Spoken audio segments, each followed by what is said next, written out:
Yo, what's up? How's it going, y'all? Good to see you again. Thanks for pulling up for stream number 2. How's everybody doing? Anything new? I know we got a couple people in the chat already. I see you, Funkhauser. Thanks for all the hype. What's up, Voidstrom? Good to see you again. And then Morning Proxy Moron. That's a sick name, dude. I appreciate all the good vibes already. But yeah, you know, it's another day streaming. Last one did really good. And yo, what's up, Jim? Good to see you. Thanks for stopping by. But yeah, last stream did really good. I looked it up. I mean, not to like get all numbers about it, but dude, we had like 30 people watching last time. He was super sick. Everything worked and everything's still working amazingly. And I don't know if you can see it, but the CRT filter on my shirt, it does this cool like static effect. You probably can't see it on Instagram, but like it does this cool fuzz thing. And hey, I'm glad I'm helping you through your work shift, Voidstrom. And thanks, Funkhauser, I appreciate it, dog. What's it called? Oh yeah, I shipped out your plushie yesterday. I mean, we were texting about it, but yeah, so it's already on the way. And since you're close, it probably should get there like tomorrow-ish. So yeah, thanks for the kind words. I was actually gonna talk about the shirts today. I ended up doing this tie-dye myself. It's from my old like Crystal Nostalgia show I used to do out in LA. And I had a bunch of leftover. And yeah, so I just tied out them all. In fact, I'm gonna talk about it in a little bit, but let me get all my order packing stuff together. Yeah, so I already got all the orders printed out. I'm not gonna dox anyone, but we only have 6 this time, which is kind of not surprising, but I know last time we did 20, so this one might be a little bit shorter, thankfully, because last time we were up to like 2 in the morning, I think. So yeah. But yeah, let me get this little table out so y'all can sit down with me and we can talk about all kinds of cool stuff. Anybody been listening to any new good music? I need to still go back and watch the VOD. Someone, I think, recommended this artist called Sampha. It was like an emo rapper. So yeah. Yo, what up? What is up, Lilel? Lilel? Let me see this name for real. Lilel, yeah, good to see you. I like your dancing alien or Shrek. Dancing Shrek's pretty sick, dude. And of course, we got the Aaron remix playing right now. But yeah, I guess since we're getting started, I think the first thing I wanted to talk about was how many people in here know about Kanga Corp by any chance? They're an Australian vaporwave label. And yeah, you're welcome. You're welcome, Lilo. Yeah, my day's been good, dude. I woke up, did a bit of like journaling. I don't know if you've been trying to get on my like mental health grind. I went to the gym and I went on my physical grind too. I was like going crazy with that. I've been doing bicep curls. I'm starting to see progress too. I'm doing like the elliptical and I'm like, wow, I don't have like a gut anymore. That's crazy. And yeah, SuperCat64 super sick. That's the homie. We talk on Instagram all the time, Voidstrom.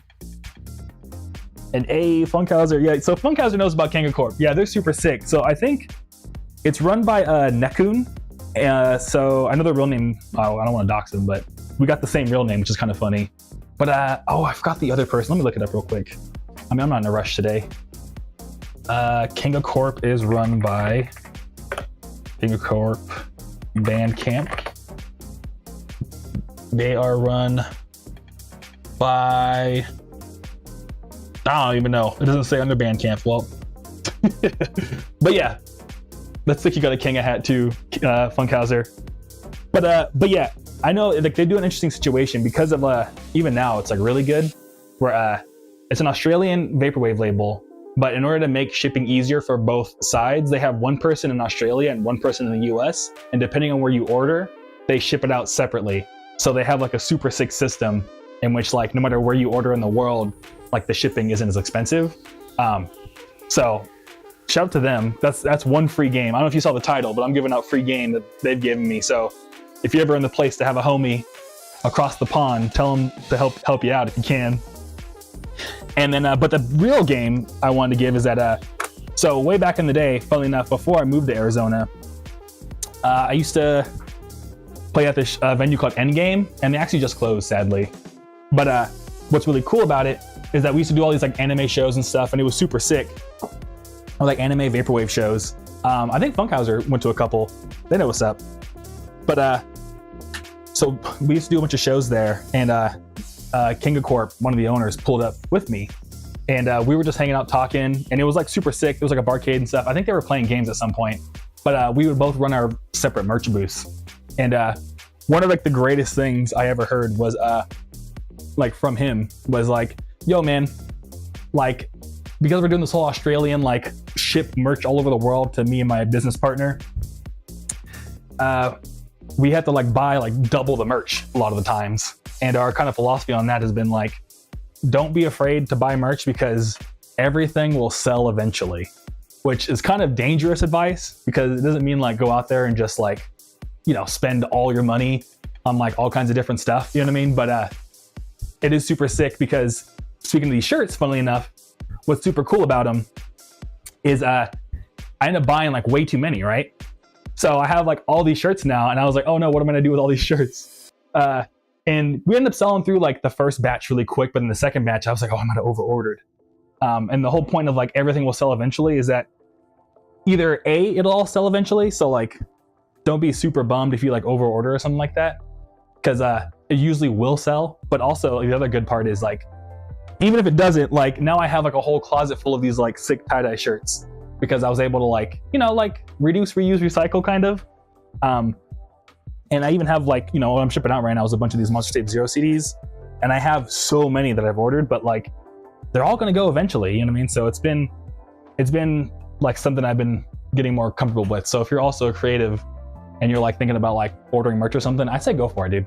I know it's like super random advice to just dump on you, whether or not you make art or anything, but like I think it's always a good idea to order merch and stuff because you'll find something to do with it eventually. You know what I mean? Like something will happen to it at some point. Like I think I've only ever had to like throw anything away like once or twice out of like the tons of stuff I've ordered over the past. So yeah, man, don't be afraid to invest in yourself because it'll all go somewhere eventually. Somewhere positive at least, not a landfill, in my opinion. So yeah. But how's everybody doing? Is everybody just getting off of work? I know, this is technically, I'm just now clocking in. Let me see what else I got on my talking points. But yeah, thanks for listening to my merch advice. Another thing I was like thinking about today. So actually, another story I should tell today is someone who asked how I've been doing. I think Lilo asked, but Lilo was asking how I was doing today. Yeah, so I spent this morning like going around skating and stuff just to like, you know, kind of like get some sunlight since I'm already always in this dungeon. I was like, I probably should go outside and just do a little bit of skating. And so I just skated down to a local Circle K and I was like, let me go ahead and get like a little candy bar or something. I've been like really anti-sugar lately, but I was like, you know what? To have a little bit of a sweet treat, you know, why not treat myself? I've been going to the gym a lot lately, which is kind of like dangerous thinking because you don't want to like overdo it. But yeah, what was wild is that like when I went to go check out, there was like a super long line. I saw there was self-checkout, but like nobody was using it. And it looked like the machine was broken because it said like, hey, dispensing change, but like there was like nobody there. So I was just kind of like, okay, well, I guess this is just broken, so I gotta wait in line. But then some other dude pulled up and like he saw the dispensing change thing and he like looked around real quick and then checked the change thing and there was like $20 in there and he just bloop, and it just kept going. And I was like, dude, like that's wild. One, because I'm like, whose money is that technically? You know what I mean? Is that technically Circle K's now? I guess it's his now, right? But yeah, it's just like funny to me because in that moment I was like, dang, that could have been my $20. But I was like, I wonder what happened where the universe was like, this guy needs that $20. You know what I mean? Like, that guy must have been stoked. Hey, Tune in Tokyo, thanks for pulling up, dude. Yeah, round 2, dude. Yeah, I'm planning on doing this like 3 times a week. This is stream number 2 of all time. Yeah, today we got 6 orders, and it's all Monster Tape Zero CDs. And hey, what's up, Lilo? Yeah, so I'm not in Long Beach anymore. Actually, I moved to Phoenix. So that's probably why Circle K's don't exist in Long Beach. I mean, they kind of do, but not really. But yeah, I moved out to Phoenix just to like focus more on music, be closer to my partner's family and stuff. So yeah, it's been cool out here, man. I've just been chilling, hanging out. So I survived the whole summer. It was super hot, but yeah. But I'll probably go back out to SoCal for the holidays, maybe. I'm still trying to figure out like work schedules and stuff like that to make sure it's all gonna work out. Yeah, is there anything going on in Long Beach I should know? Oh yeah, exactly, Lil. Yeah, Circle K is only in the Inland Empire. Like, I think there's one in my hometown. I'm from Reno Valley. That's like the only time I've ever like gone to one, I think, like regularly at least. And hey, Chico, dude, that's a sick Instagram name, dude. Chico, super sick. But hey, thanks for listening to Monster Zero the other day, dude. I appreciate it. Thanks for stopping by. It's good to see you. I got any tape. It's about to storm over in Long Beach in a couple days. Yeah, dude. Like, I remember, I don't know if you remember, but there was one winter in Long Beach, dude, where it was like biblical how much rain there was. I remember like all of downtown like super mega flooded. Yeah, it can rain out there just randomly. So yeah, good luck, dude. Just be safe, drive slow, you know what I mean? Don't go 80 on the freeway. I usually try to slow down to like 60 max when it's like raining, you know what I mean? So yes, good luck, man. Be safe. Not sure if it's me, but the audio is double. Oh, let me check. Like double on the oh, I know why, Lamau. Or do I know why? Did I fix it? Hey, Malik Bay, what's up, dude? Good to see you. I think I still had the music coming out of the speakers right here. Or no, I wouldn't have. Huh. Let me check on my phone real quick. You're on Twitch? Uh-huh. Yeah, I did do some slight changes and stuff to the audio. My bad, y'all. Thanks for bearing with me. Yeah, so that's off. All right, let me see. Let me see if I can check out my own stream. Bro. Live. Please, Twitch.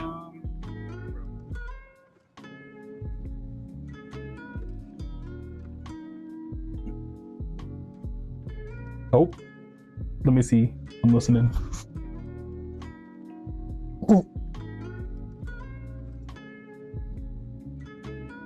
Okay, I think it's working.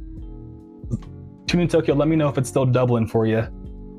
Because on my phone it seems like it's good, or I fixed it. But yeah, cheat code, this is a 8-bit Do keyboard. Honestly, they're hella good. Like it's a really, really good mechanical keyboard. I've been loving mine. So yeah, highly recommend it. Not sponsored. 8-bit Do, please sponsor me actually. That'd be kind of sick. I use your products. Yeah, Malik Fit already said what's up. Thanks for stopping by, y'all. Appreciate y'all. But yeah, what was I talking about? Oh yeah, the guy, Circle K, over here. Okay. A Pop-Tart. Dude, that's sick. Why does everyone have such cool names? Pop-Tart, that's a sick name, dude. I'm glad it sounds good, dude. Thank you. Yeah, it might have been like a Twitch thing. I think it was probably because I have like studio monitors to listen to like all my, you know, when I'm making music, I have like flat studio monitors and stuff. And I forgot to turn that off. So my Spotify was probably playing on my wireless mic and then, you know, but I turned it off, so I probably fixed it. But by the time I checked, it was already like fixed.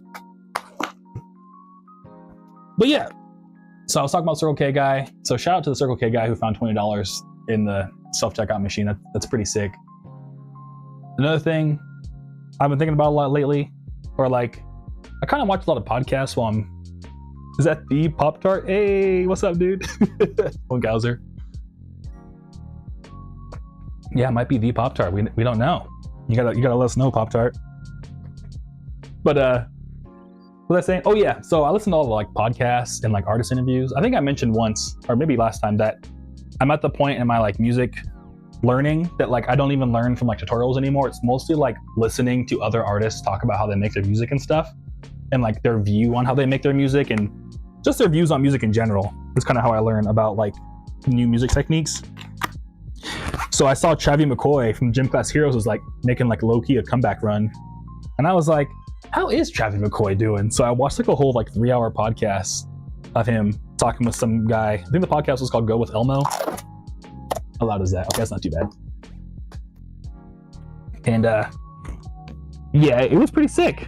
Like I found out like he like wrote a bunch of like, he's like an amazing songwriter. I didn't know. And it's just like one of those things too, like to go back to like listen to all of his music I listened to when I was a kid. Like Cupid's Chokehold, like the take a look at my girlfriend. I think that was the first song I ever bought on iTunes as a kid. And also too, like he's also like ethnically ambiguous, you know what I mean? So like he was someone I didn't necessarily like look up to as a kid, but it was like someone as a kid I was like, I hope I could be that cool one day, you know what I mean? So yeah, so shout out to what's it called, Travis McCoy. Pop Tart says, I doubt I'm the Pop Tart, but we hung out for a moment at your friend's house one night.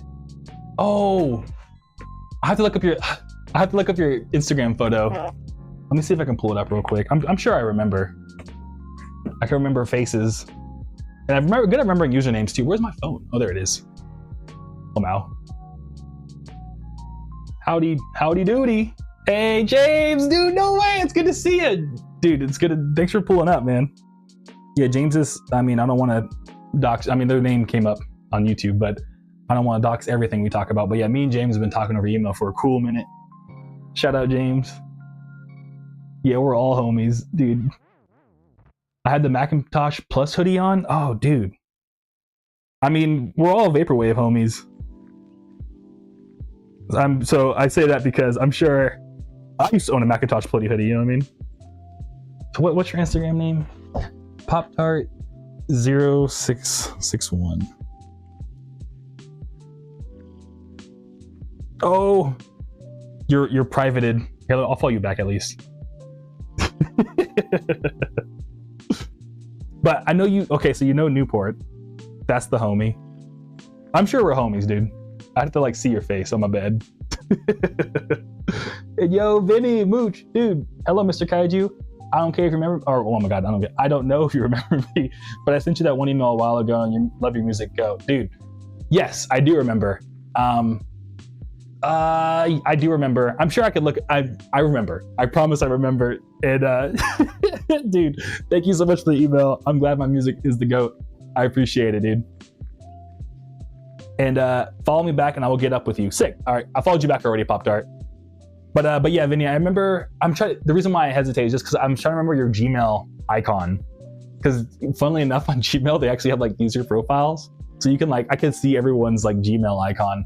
And I remember us talking, and I forgot if it was like what it looked like, but I remember replying. You know what I mean? I don't know. My memory is like wild. But what's up? And then cheat code. What was one of the early way you started learning how to make jams? I started with MIDI files.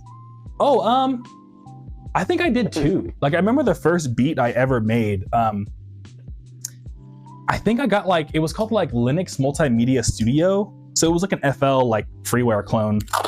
And pretty much, I think I used some VST or like some built-in one or something. And I remember making like the most basic like beat. I was like, yo, this shit is so hard. You know what I mean? So I started off doing a lot of like not like MIDI files, but like a FL piano roll after I got FL and stuff like that. I forgot to put Joshua's thing in the, I hate when I do this. When I forget to put someone's order slip in the thing. But yeah. And yeah, so pretty much I just started using FL piano roll, and then from there I just composed my own stuff, and eventually I got into sampling and stuff.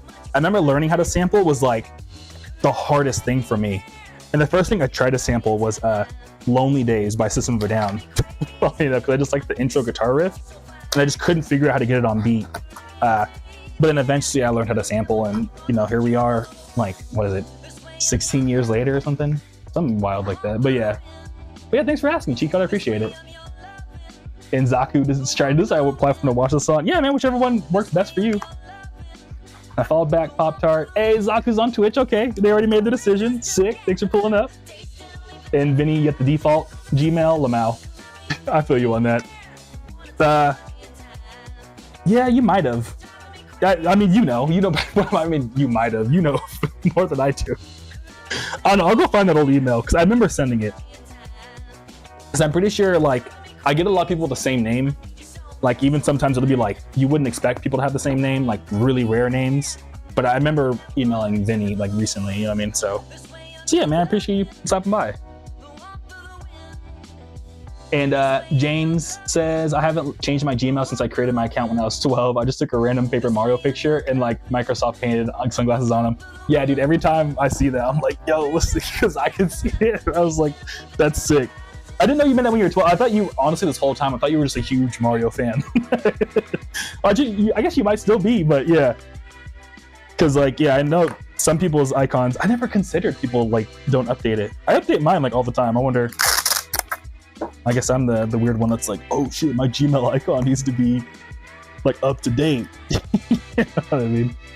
Because yeah, that is a random thing to keep up to date. But yeah, I'm James. This whole time I thought you were like a big Mario fan. And Brendan, dude, hello. Thanks for the kind words and calling me the GOAT. I appreciate it.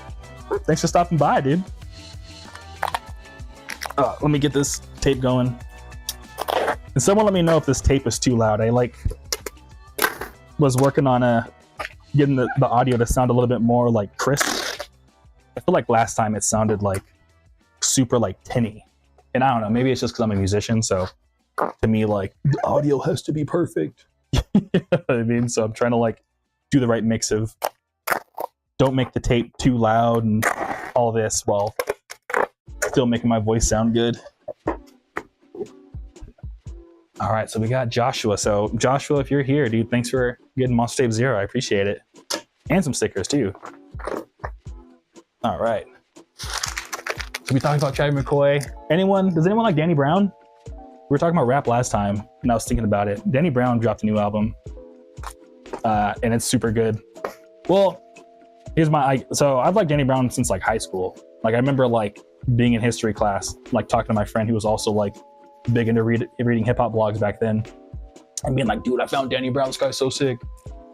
But yeah, he's dropping a new album, and what's super sick about it is it's like super out there.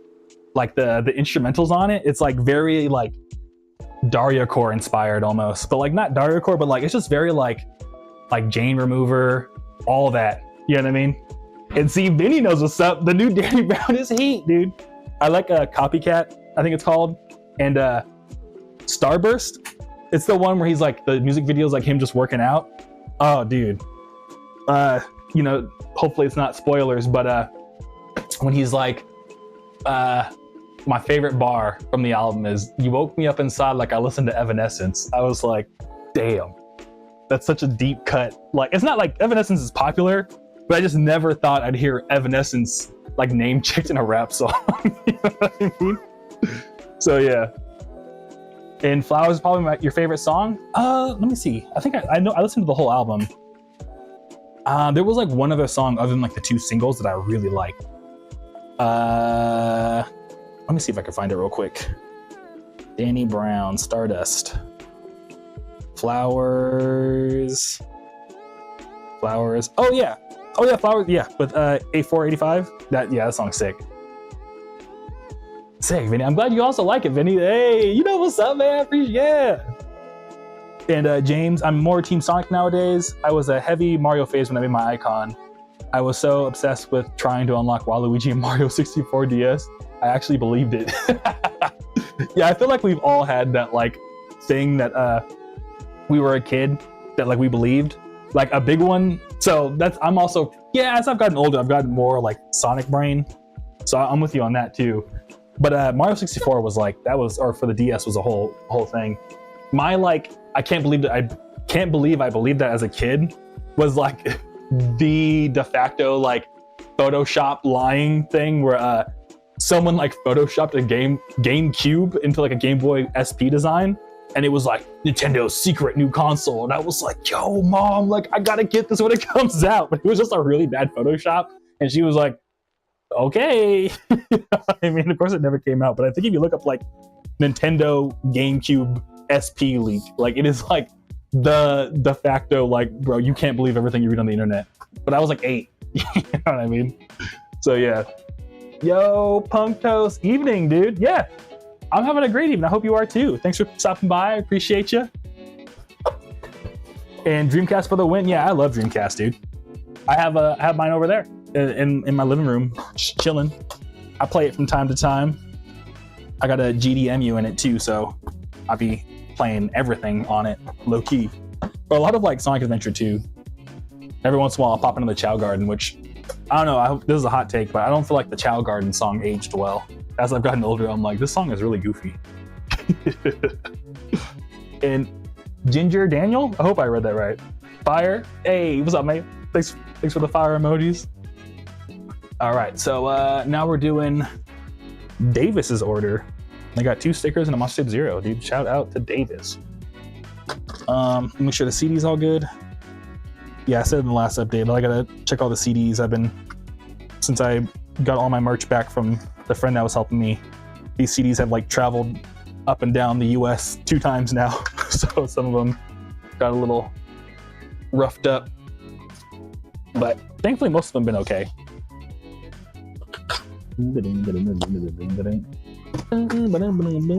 I love jazz, dude.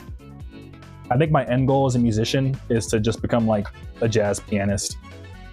Like when I drop the Groovy Kaiju jazz album, it's GG's, guys. In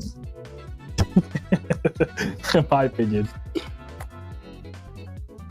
Hey, Funktoast has a pile of burned Dreamcast games, Marvel's Capcom 2. Yup. That's what's up. I have a friend that I used to like, it was like kind of like a peer in like the programming scene I was with. And I remember they were like a big Marvel's Capcom fan. And like I don't really play it like that, just a little bit. But they were like, dude, I'm so good. Like I got you. Like we gotta go. I'm about to whoop. You know, I'm about to clean house. And then I remember like he beat me like the first game, but then I just like beat him every time after that. And like it was interesting because he was like trying to stay cool about it, like low key. Yeah, I don't want to project on him, but I think he was a little hurt that like I was kind of nice at Marvel vs. Capcom 2, and I don't even really play like that. He was like, damn, dude, like. Get to rethink his Marvel vs. Capcom 2. But yeah, in the Dreamcast, it's wild. I had like a buddy who they were like part of like the OG like Dreamcast modding scene, and they were like one of the first people to figure out that you could just burn a game and the Dreamcast would play it as long as you add like the whole like, you know, did you know gaming fact about it was Dreamcast would let you play like these music video CDs that were only in Japan.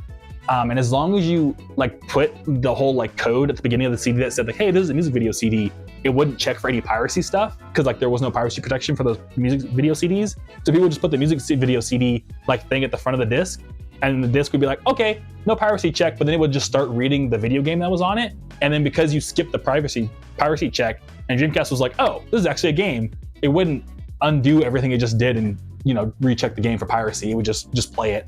So like back in the day, you could like super easily like just play burned Dreamcast games, which some people say was kind of like the downfall of the Dreamcast because like literally all you needed was a CD burner and like they weren't making money. But I think the Dreamcast, you know, they kind of like goofed up a couple ways more than just that. But dude, James, yeah, man, head off for some family time, dude. I feel you. Good night. Thanks for stopping by. And yeah, I didn't drink enough water last time, so I'll definitely be drinking more water. This is technically tea, but it helps my stomach. So yeah, dude, thanks for stopping by. I appreciate it.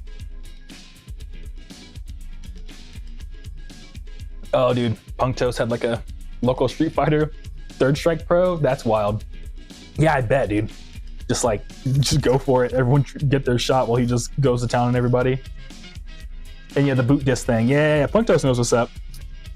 Yeah, Dreamcast modding was like that's a sick scene. Like, I'm very thankful I got to be like alive and like I had the brain capacity as a child to like really be up to date on the PSP modding scene. I feel like that was like the wild, wild west, dude. That was super sick. A lot of fun. But yeah, Yeah, I don't think I have any like local homies that are like fighting game like champions. Like I've only like ever run into like fighting game pros at like events and stuff, but I don't like know one personally, I don't think. I watch them like pop in and be like, bro, you know me, and I'll be like, damn. No, I feel bad. Oh, Funkhauser used to do the PS2 trick where you so Funkhauser says, I used to do the burn CD thing, burn a PS2 game, then put in a real game, get past the authorization screen, and then use this tool to pop up on the tray without pressing the eject button. Yeah, I heard that you could do that on PlayStation, but the timing was like crazy, right? Like you had to like, it was like you had like a 1/10 of a second or something, I heard. Something like that. I remember watching a video about that, but that's sick that you're able to pull it off. I remember, yeah, I had to buy all my games as a kid on PS2 stuff. And then Puncto says, once they figured out dual layer burning, you can just burn the boot disk into the actual game itself. That's sick, dude. Yeah, dude, modding people are like, they're so dope, dude. They're so dope. That's like such a, like, it sounds like, I know, not just because like, you know, what they're doing is ethically gray, but even just for like the puzzle challenge, you know what I mean? Like that's a fun hobby, I think. Just like emulators, like learning how to mod systems and stuff. Like, yeah. And it's cool, like, you know, I mean, and even though like, yeah, people would be like, but all the shareholder value that was lost back then, like it was because of them that now like ain't nobody hacking the Xbox One and stuff like that, you know what I mean? Like it's like they really did the work to help the security people of today, which is like a weird way of looking at it, but I think everything has a little bit of a silver lining, right? And Funkhauser had a binder full of games that rented at Blockbuster. You're feeling old? Yeah, dude, I mean, I'm getting on status too, don't worry. I was more of a Hollywood Video as a kid than like game crazy. But RIP Blockbuster, dude. Those were some good times. I remember my mom rented me Super Mario Sunshine for Hollywood Video, and like she just kept forgetting to give it back. We ended up like racking up like I think a like $100 rental fee for Super Mario Sunshine for the GameCube. And I remember she got so embarrassed by like how much she forgot to like take it back that they would like give us calls like, hey, you owe us Super Mario Sunshine, like, you know what I mean? So eventually she was like, all right, we'll just go. And like, since I'm a kid, she was like, can you go up and just drop it off in the box, and like we won't pretend like it wasn't, you know what I mean? Because if it was an adult, they're gonna be like, you owe us money, yeah. So he's like, just drop it off, just be a kid, just drop it off to them. They're not gonna tell you anything. And I remember the guy just gave me like I dropped it off and he looked at me with like the most like angry look, like, we've been looking for you. You know what I mean? It was wild. And then afterwards we got Del Taco and it was all good. Hey, Puncto's Game Crazy mentioned. I know, dude, that was like, dude, that was a vibe. And the logo was sick. But yeah, man, like go chat with your friends, have some fun, dude. And I'm so glad you still got the keychain on your cheese. Oh my god, keychain on your cheese. The Groovy Kaiju logo keychain on your keys, dude. Thanks for grabbing it. And thanks for repping it, dude. I really appreciate it. And yeah, dude, thanks for stopping by. Have fun, man. Good to see ya, Punctos. Jim says, rest in peace, Blockbuster, indeed. We have a small Hollywood Video. I need to go sometime to see what's there. I'm surprised Hollywood Video still exists. Yeah, you should definitely check that out. You could probably do one of those, if you wanted to. You could probably do one of those videos that's like, you know, abandoned or like lost in media videos where they're like, they put like a grayscale filter on like their video. It's just like, what's that GameStop or what's that Game Crazy these days? We said Hollywood Video, but yeah. Great song title. Hey, what is this? Clocking Out? Yeah, dude. I mean, funnily enough, it is that clock out time too. Thanks, Funkhauser. And Punctos Del Taco with the 49-cent tacos. Yeah, dude. Yeah, I'm a big Del Taco stan. I love Del Taco.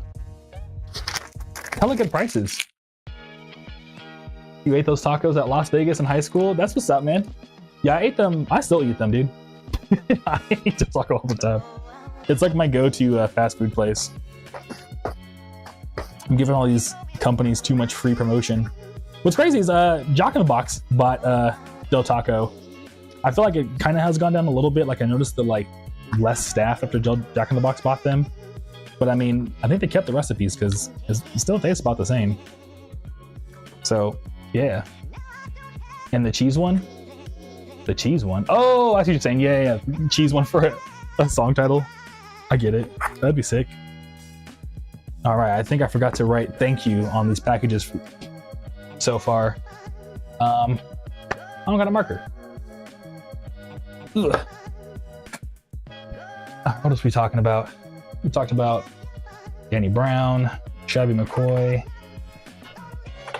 So another pro tip, if anyone's out there, and does anyone skate? Anybody a skater in the chat? Because here's a skater pro tip.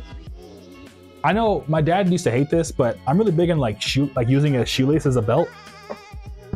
And the big reason is one, because it's just like skate culture, like we just always have done that, and it's super cheap.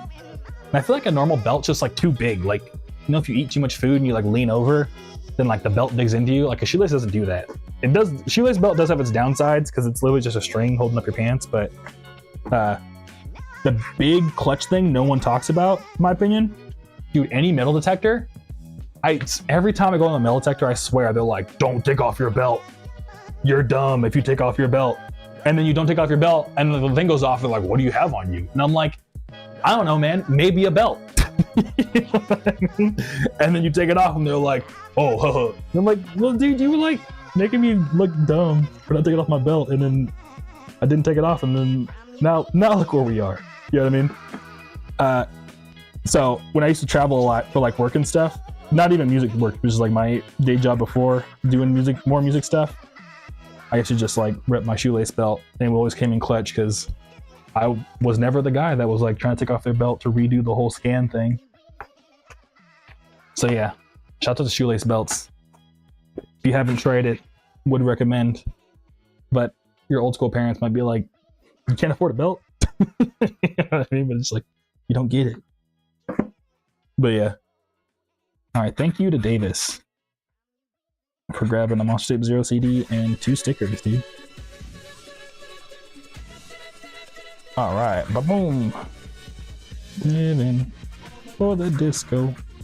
Now it's too late. What do I know? So the funniest thing about Taking Me Back to Shinjuku is, and hopefully Navi doesn't get upset with me for sharing this, but so Navi, who I made the Ichi Mafia album with, low-key, he's also like the narrator on Still Groovy, my one album, and he's also the interviewer on Groovy to the Galaxy. He's kind of like been a part of Groovy Kaiju from the beginning. Like he was the one that originally that was like we've been friends in college roommates for so long. He was the one that originally was like, you like Godzilla and you're making groovy music, you should just be Groovy Godzilla. You know what I mean? So he like even gave me the name and stuff. But anyways, so when I made Taking Back to Shinjuku, I sent it over to him. And I was like, but I already set it up and everything like that, but I sent it over to him and I was like, hey man, like, I'm about to release this song next. What do you think? And he was like, I don't know, man. I don't think you should release this one. You know, it's the hi-hats sound weird. The cymbals are way too loud. I don't know about this one, man. And I was like, damn, oh no. I'm about to release this song and no one's gonna like it. But like, I already uploaded it and did all the work to do the release. So I was like, well, hopefully no one hates this song so much they never want to listen to my music again. And the ironic thing is, this ended up becoming one of my best songs of all time. To this day, he's like, I don't know why people like that song. That's like, you know what I mean? But he's a good friend, you know, because like a real friend would honestly tell you, I don't like that song, man. But it's up to you, the artist, to be like, hey, well, you know what? Like, we'll just take that L if we gotta take that L. But I'd rather him or a friend tell me like, yo, like this song sucks than the other way around. This person's name's, I don't know why I keep looking at it, but this person's name's Skylar, so shout out to them. And yo, Aggro Craggle, dude, it's been a minute, dude. How are you doing? Dude, it's so good to see you. Dude, Aggro Craggle is a Vaporwave community member OG. They've been in the scene for a minute. So shout out to Aggro Craggle, dude. All right. We got I need a Monster Tape Zero, that's all I need. I looked at that 10 times. Yo, what up? W West, that's a sick name. What's up, dude? Good to see you. Thanks for popping up. Hope you're having a good day. And Agro Crackle, love you, boy Boon boy bin up and down. You know, yeah, I feel it. I mean, hey, dude, same here. I live in a whole different state now. You know what I mean? Life is ups and downs, but we get through it. You know what I mean? So don't feel bad about that. But I hope it's been more up than down. You know what I'm saying? And thanks for stopping by. I appreciate it. Hey, dude, I'm glad you got the vinyl and you're loving it, Dummy West. That's what's up, dude. Yeah, I'm super stoked. Yeah, I love the vinyl too. And I listen to it all the time. I'm glad you're also enjoying it. And it's been like a fun thing to just throw on and vibe out to. So like, yeah, again, thank you. And hope you like me signing it and all that. And yeah, I should have thrown stickers in there for you. So I hope you enjoyed the stickers you got too. I tend to like throw in a little extra for vinyl peeps to say like extra thank you.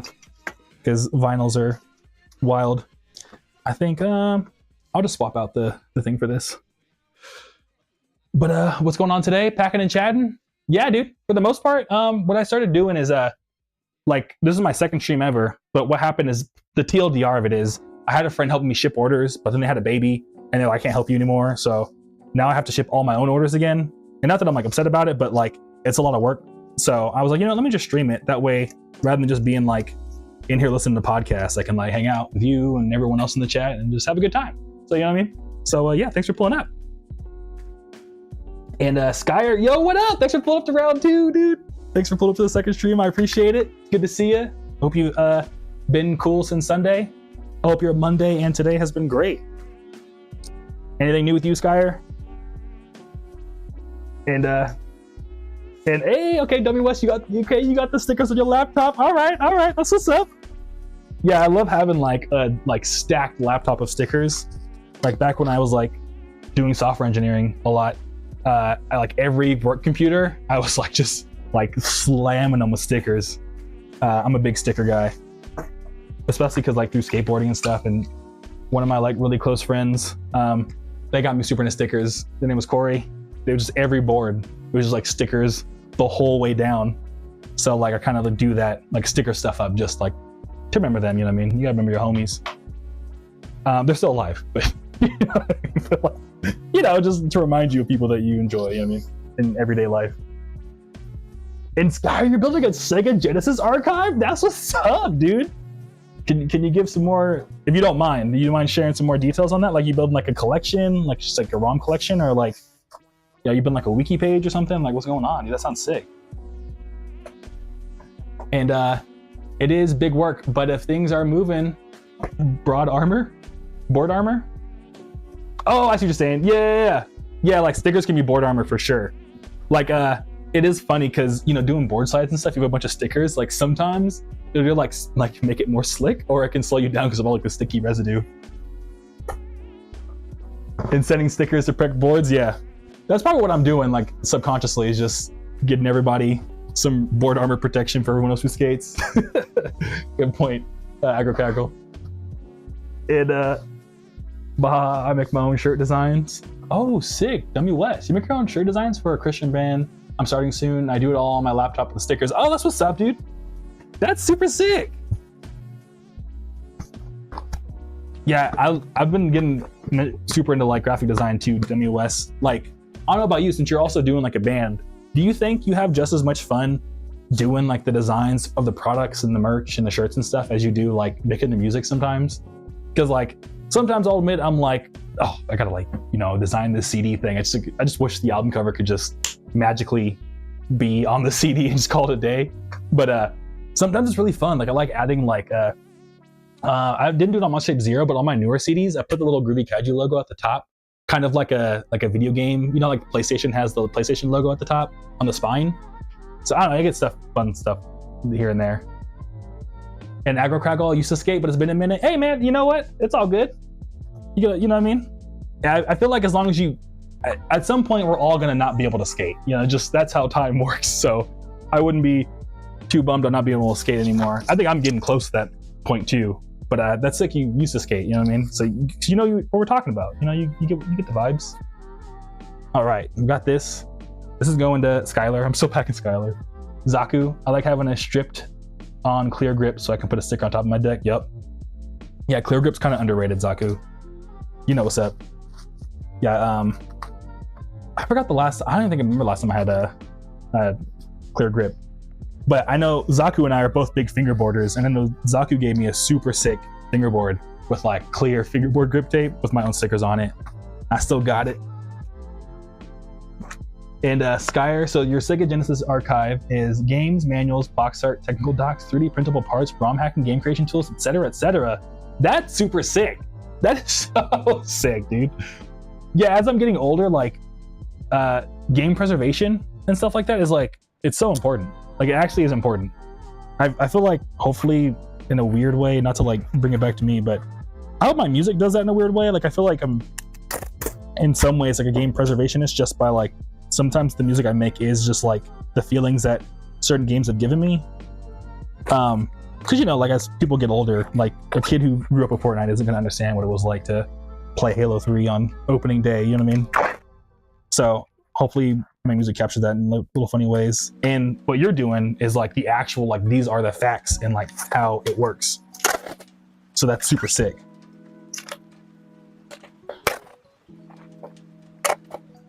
And it looks like Stream Elements is promoting my stuff a lot. My bad, y'all. I mean, it's not my bad, but, you know, feel free to check them out. But I think next time I'll make it stop spamming the Twitch chat as much. I'm still learning. It's my second stream.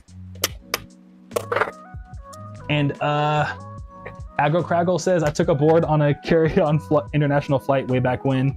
Not sure that you do that anymore. That's, yeah. I mean, it depends on the... I've done the same. I think I flew to Toronto, Canada with a board, but it depends on the flying provider. Like some airlines like don't really care, but some will be like, no, you need to check it in. That's sports equipment. And you can always do the hack of like, what I would do is I would take the trucks off and then put the actual deck on my back, like underneath like my carry-on backpack. And they tend to not care about that because then it's like, you know, it's just the trucks that make it an awkward shape and take up carry-on, what's it called? So, hopefully, I think, yeah, if you ever have to do it again, Agro Crackle, that's the pro tip. Or you know someone who's going to, because I know you don't skate anymore, but you know what I'm trying to say.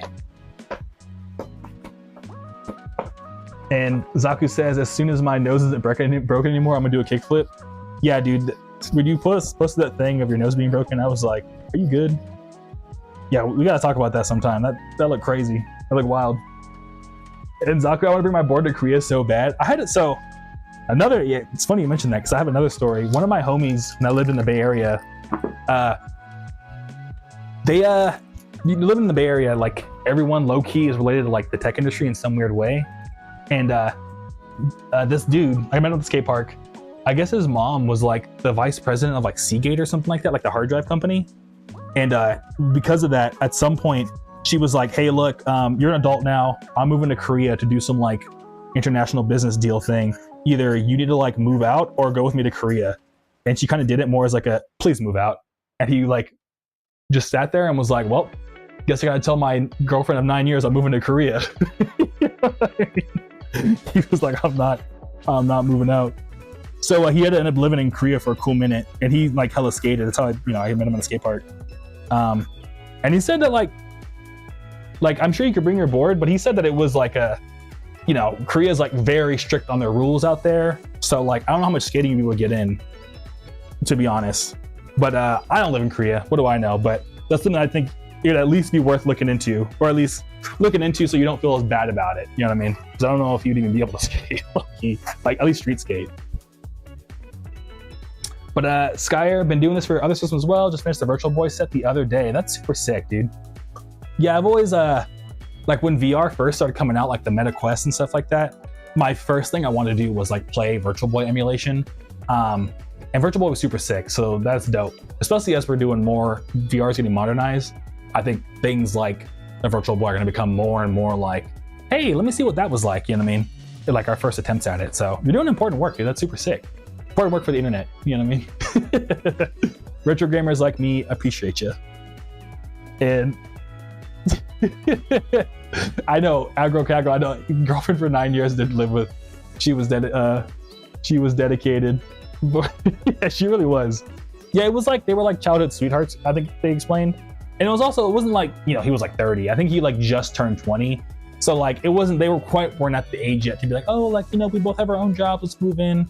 He was like still like, yeah, And to be fair, the Bay Area is like beyond expensive to live at. So like for them, they would have both had to have like their own tech careers to be able to get an apartment. So that's kind of the situation.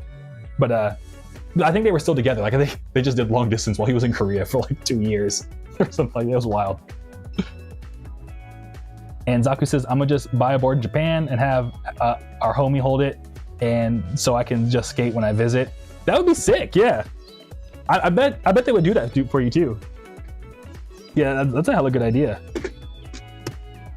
I think I told you the story of like, well, I guess I haven't told everybody. When I went to Japan like back in 2019, and what was super sick about it is that like at some point I ended up like just going to a park and eating my like Lawson's chicken nuggets or whatever, and there was like a bunch of people skating, and I was like, oh, I want to see like people in Japan skating. So I just sat down.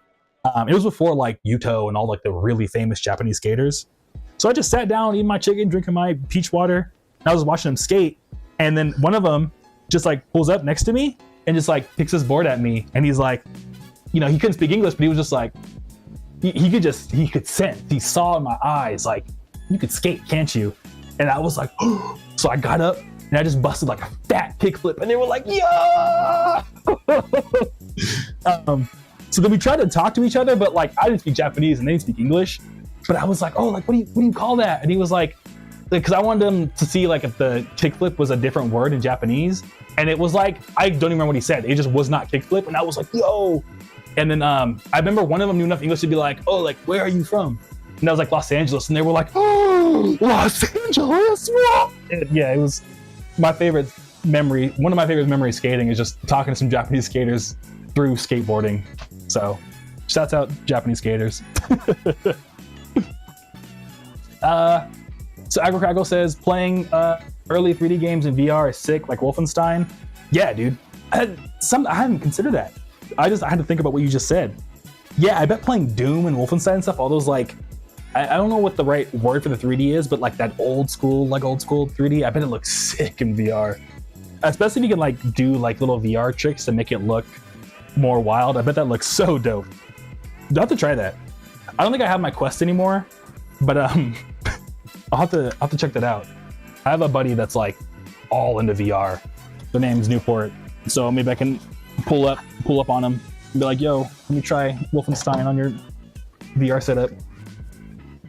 Zaku says I talked to some skate shop owners in Japan, and they said night skating is where it isn't at to avoid pigs. Okay, I feel it. Yeah, that makes sense, because now that I think about it, all the like Japan street clips I see usually are at night. Like the one spot that's been pretty big where it's like that double set in front of like a Japanese 7-Eleven. I don't think I've seen a daytime clip of that, only night. So that would make a lot of sense. Funkhauser, I saw a couple cool skate shops in Shibuya. Yeah. I think they have skate parks and stuff though. I don't know, like, yeah, that's the thing, is that I also saw a bunch of skate shops, but I didn't ever see anyone skating. So I was kind of like, where are they skating at? You know what I mean? Like I never saw a skate park in Tokyo or anything. Or at least I never walked past one, I don't think. But I totally would have like taken the time to be like, selfie at the skate park in Japan. You know what I mean? Because I would have like lost it if I saw one. Yeah, Japanese Super Rat, the skater, is super wild. I like that they have so much like creative boundary pushing skateboarders out there. And Zaku also says, I had Curry get me a ROM for that Wu-Tang fighting game on my Steam Deck. Oh, wow. I didn't know there was a... Do you mean like Def Jam Fight for New York? That one, or is there like another Wu-Tang Clan fighting game? Or is it not Wu-Tang Clan, or is it just like the actual like karate Wu-Tang? Not just a Wu-Tang Clan. But yeah, I feel like I'm trying to play more video games lately.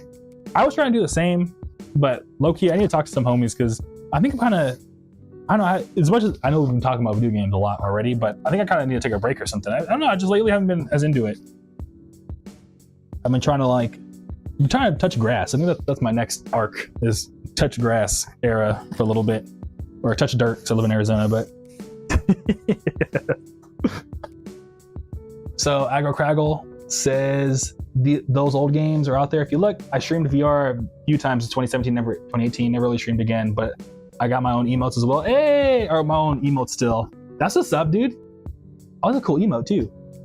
Hey, it's Peach dancing. Or Daisy dancing. That's what's up. Yeah, okay, yeah, I'll definitely look. I'm sure my buddy who has the VR machine or the VR setup can like totally. I bet we could do it in like 5 minutes. They could find it or something.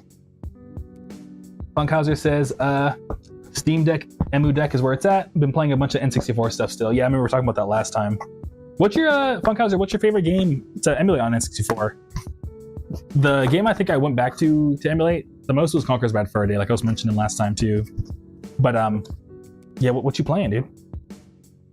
And Scumbag, hey Scumbag, no way, dude! It's so good to see you here. I hope you've been well, man. I miss you, dude. I miss you, I really do. But new Wu-Tang Clan beat 'em up is coming out. Okay, sick. That's what's up, dude.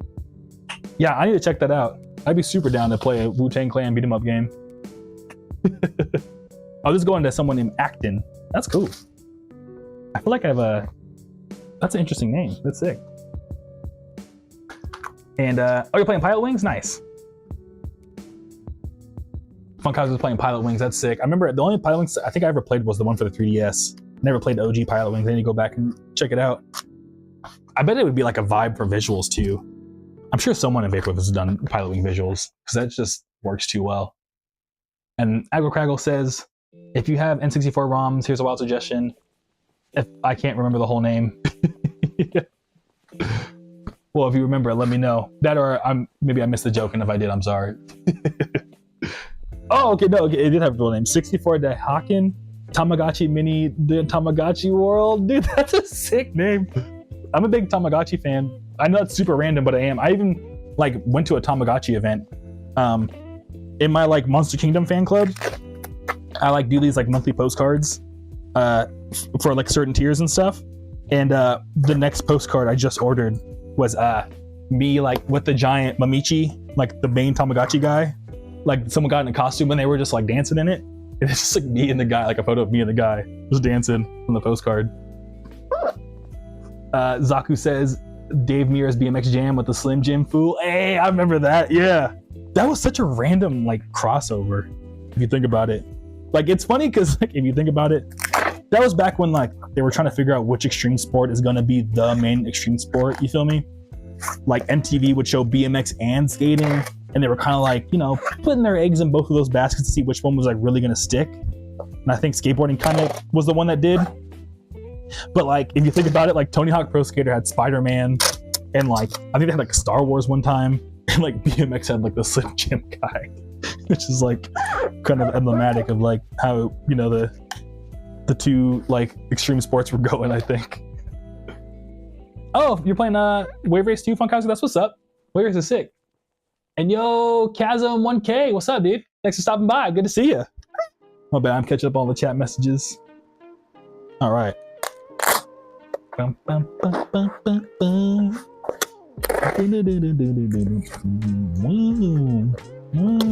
I like this song.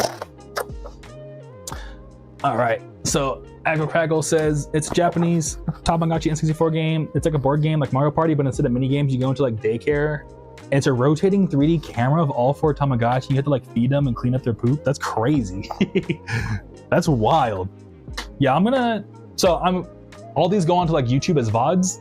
I'm gonna go back, and when I watch the VOD, I like take notes and stuff to make sure I'm like actually entertaining and having a good time. You know what I mean?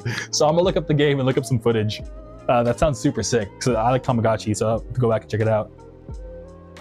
And yeah, Skyer, Mario Party, but the mini game is daycare. That's wild. Or pet care, but still. Cool, Acton, dude. Shout out to Acton. If you ever watch, if you're here right now or you're watching the VOD ever, thanks to you for the Monster Tape Zero. I appreciate it. Or grabbing Monster Tape Zero.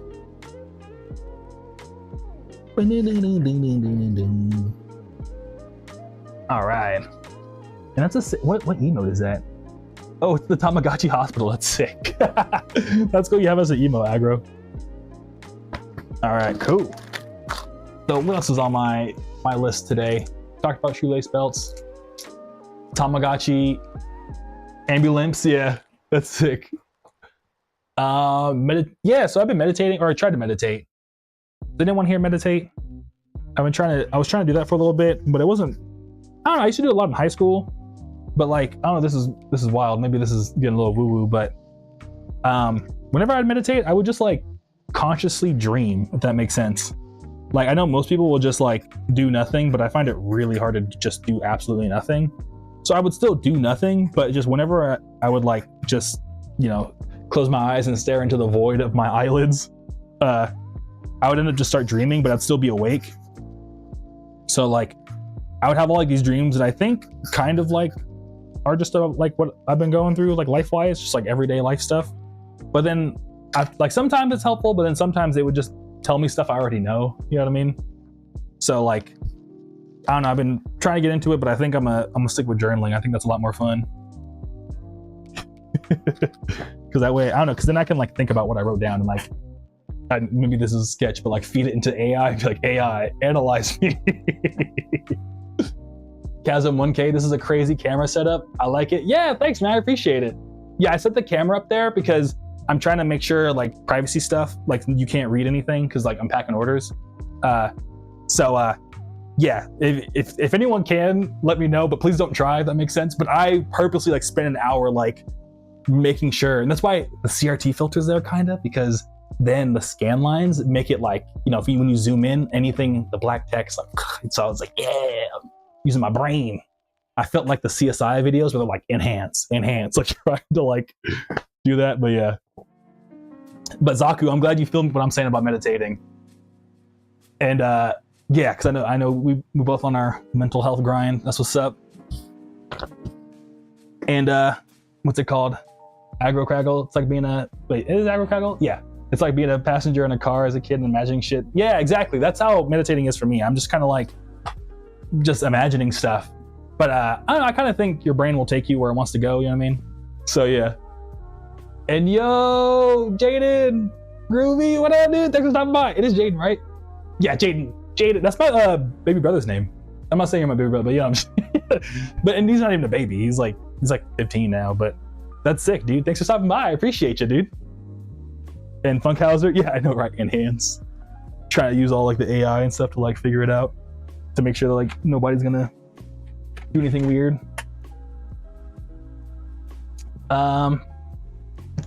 But aggro, no, for sure, everything with the filter is far from readable. Sick. Thanks for letting me know, man. Yeah, because I tried my best to make sure. I'm also like careful not to be like, you know, to like make it obvious. But also, even when I tried to make it obvious, you still couldn't read it. So, but yeah, thanks for confirming that, dude. And Chasm, that's reasonable. I don't think we can see it. Sick. Thank you. Appreciate you also letting me know that. And hey, Sam, dude, thanks for stopping by. Thanks for buying the CD, and I'm so glad you're liking the tape. 3 fire emojis is the nicest compliment, so thank you. I'm glad you like it. Thank you, dude, I really appreciate it. So yeah, in fact, I'm backing up more CDs right now for other people. This one is going to Tyler. Shouts out to Tyler, dude. All right, I need another box. And then another thing is that, so super random too, anybody going to the gym? That's something I just started doing, and going to the gym's been fun. I'm doing like 3 sets of 10 bicep curls. Been hitting I think I mentioned it earlier, but I've been hitting the elliptical. It's been like I think it's not supposed to necessarily work on your core, but like I think it's been helping my stomach look less like a gut and more like, oh wow, actually I'm getting toned. This is wild. I've only been going for like 2 weeks. So I gotta keep up with it because it's working out already. And I'm doing like the lateral pull downs. It's like, and yeah, now I got like those like muscle boobs already. I'm like, this is going a lot faster than I thought it would. And Zaku, I feel like such a stream watcher right now. Damn. Well, dude, I'm glad that. Thank you for stopping by, man. I appreciate you. You know, I know we're IRL homies, but I appreciate you willing to convert over to stream watching so we can chill. And Chasm's been not going to the gym because they've been stuck at work. I feel you on that, yeah. But Scumbag's going. That's what's up. Yeah, thankfully I've been able to like find time for it recently. I think because of the stream schedule now, I think I'll probably just go before streaming, because like now that I'm like my time is like hard, like a normal job, like hard stuck to a certain schedule. I was just like, let me just put gym right here and then streaming right here, and I'll be all right. You know what I mean? So yeah, that, and like I'm a night owl too, so I don't mind going like in the middle of the night, but I know it's not for everyone. So hopefully, Chasm, you can figure it out, because honestly, I'm liking it, and I'm sure you like it too. I don't know, I'm rambling. But yeah, and it's going back, dude. Yeah, if we're back in LA, dude, we gotta do the gym together. And Jaden, my Monster Tape ZD CD is stored in my prized possessions. Buying a player to start a collection, so I have an alternative to Spotify. Hey, dude, that's what's up. Dude, I'm glad that it's a prized possession. That means a lot. Like for real. Thank you. And yeah, dude, I also have like a huge CD collection. It's like I have like a whole little like thing I got from Goodwill, where I have like just rows of CDs, and like I just like cycle them out in my car. And well, since you're here, dude, look on eBay and find like a boombox with an aux port. That's been my favorite, because you could go on like Amazon or something, buy a CD player and use that in your living room or to listen to. But like a boombox is just cool. You know what I mean? You can sticker it up and stuff. And sometimes you can get a boombox that has both a CD player and a tape player. And I like mine a lot. So yeah, highly suggest that. And yo, Austin, dude, good to see you. What's up? Dude, thanks for making that Dragon Ball Z edit again. It was super sick. And yeah, you feel me on the gym. Yeah, it always feels super great to go. Yeah, I know now I'm getting worried, because I'm like, everyone's like, I haven't had the time. And I'm like, uh-oh, am I gonna end up running out of time? But yeah, I'm thankful to have the time right now. So we'll see if I keep up with it. I'm gonna try my best though.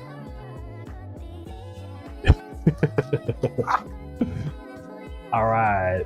And then Agro Craggle was going to the gym for a while. When I was at the gym, when I was a gymmer, I like that. I would run the treadmill to warm up, but I would run for so long, I burnt up so much calories and energies I couldn't eat enough to make the lifting count.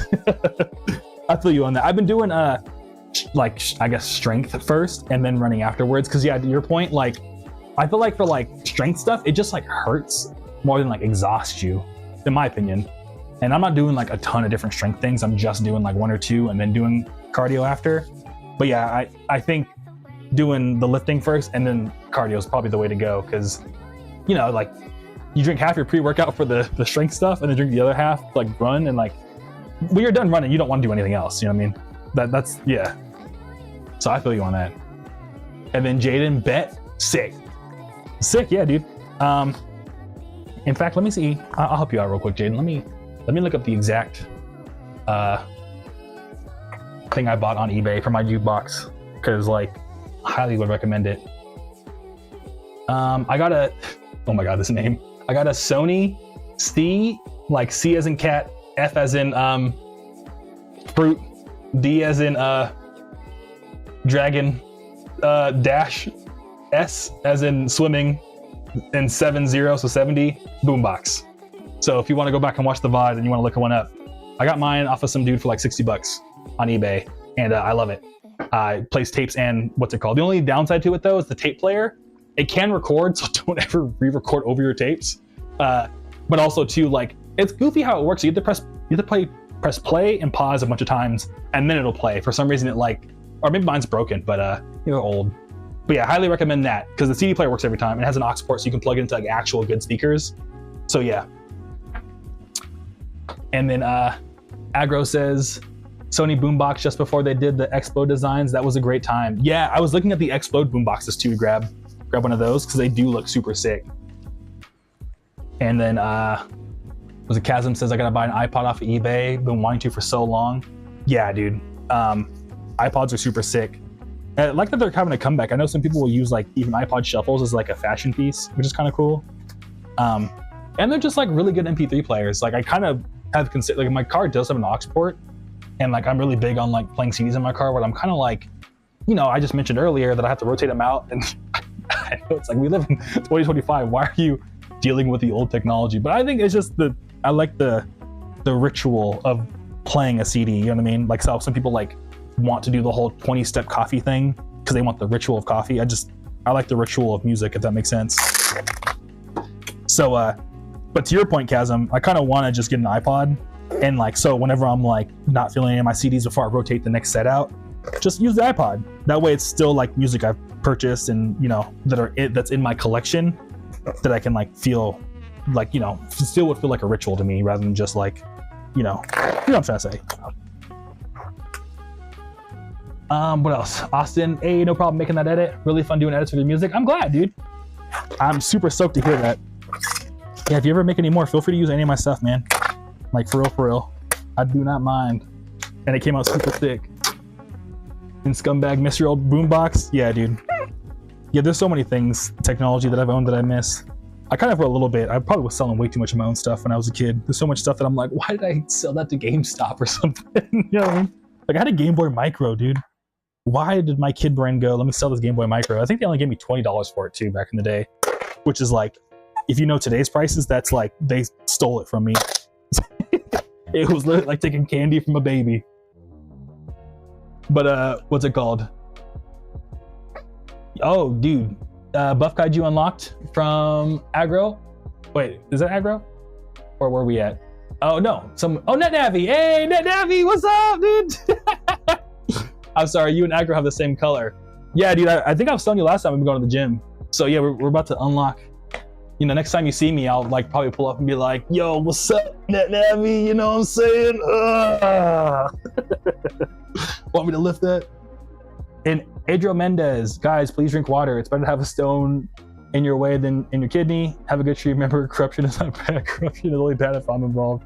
If I'm a part of that, I defend it. Hey, man, you know, hey, spit your thing, man. But for real though, yes, drink water. I know someone in the chat, we've talked in the past about having kidney stones. It is not fun. I'm not gonna dox the kidney stone guy, but sorry. But yeah, I do drink a lot of water. I drink like, I'm glad that we have all this hydration stuff going on, but I drink this whole thing of water every day, and I got this tea, and then my partner just brought me another thing of water right here. So yeah. Thank you, Adriel. Thanks for the reminder. Oh, someone has a CFD 980? Oh, Aggro. See, Aggro knows what's up. Aggro's an OG. And the others, but that's my CD one. That's sick that you have that same Sony boombox, but a CD one, dude. And yeah, that's the one. A Sony. It's like a pre-explode. Look like the handle down the middle of the speakers, but it's sport yellow. Yeah, let me pull it up real quick. Yeah, it's weird how Sony did this particular yellow. I mean, probably it's not gonna come through the CRT filter, but this is my Walkman. It's a Sony Sports, but like, this is the iconic Sony Sports yellow that Aggro's talking about. But Zaku, dog, I want to get one of those iPod that people mod with a terabyte of space. Yeah, I've been watching those videos too.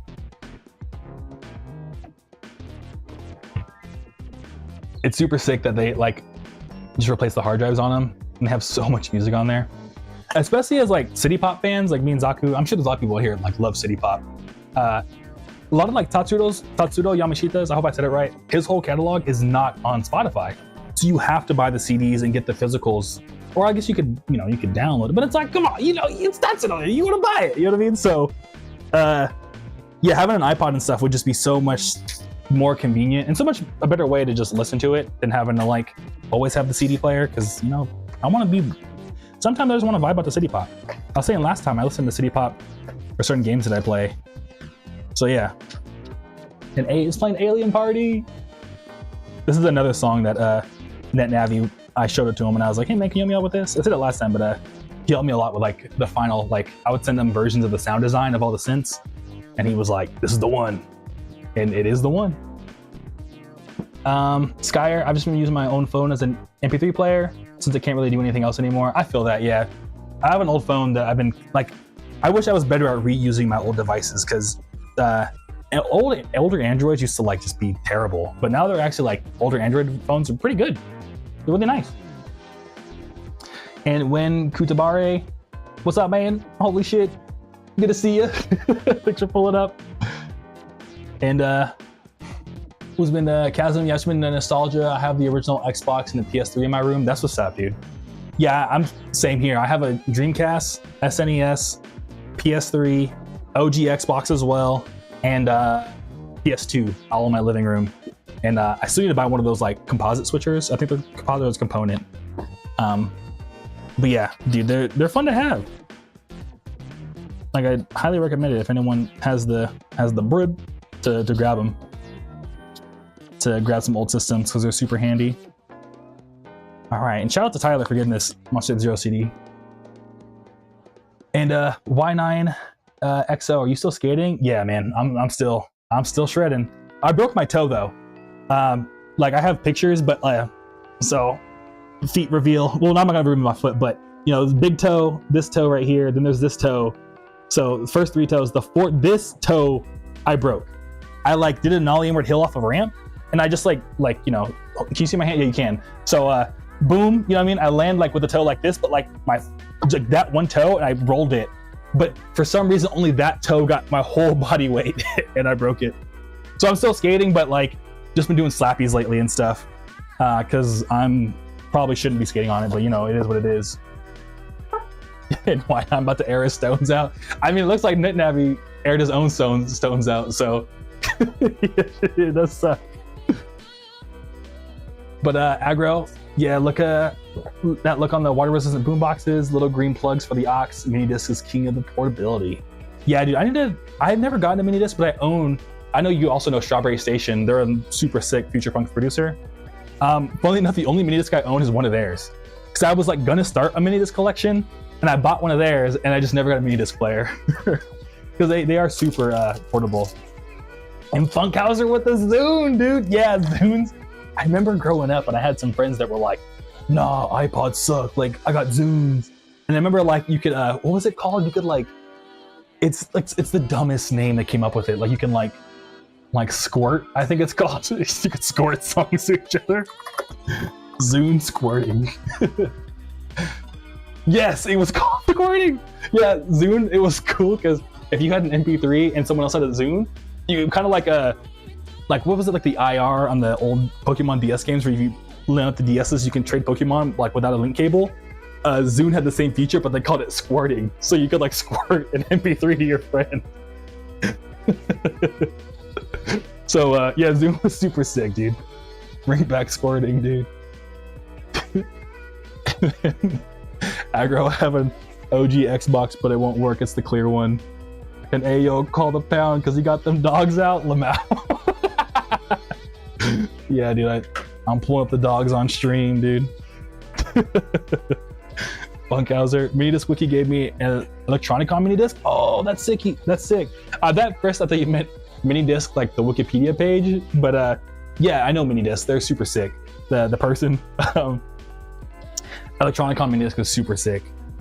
We gotta get. I have like the old Electronicon 2 tape still that they gave out at the front for like the Vaporwave festival George Clan used to run, and I used to like bump that in my Integra. And then Aggro has 50 mini disc, maybe 60. That's wild, dude. That's super sick though. Yeah, it is a super dope format. I wish it caught on out here in the States, because it'd be sick if we were able to get mini disc a lot easier.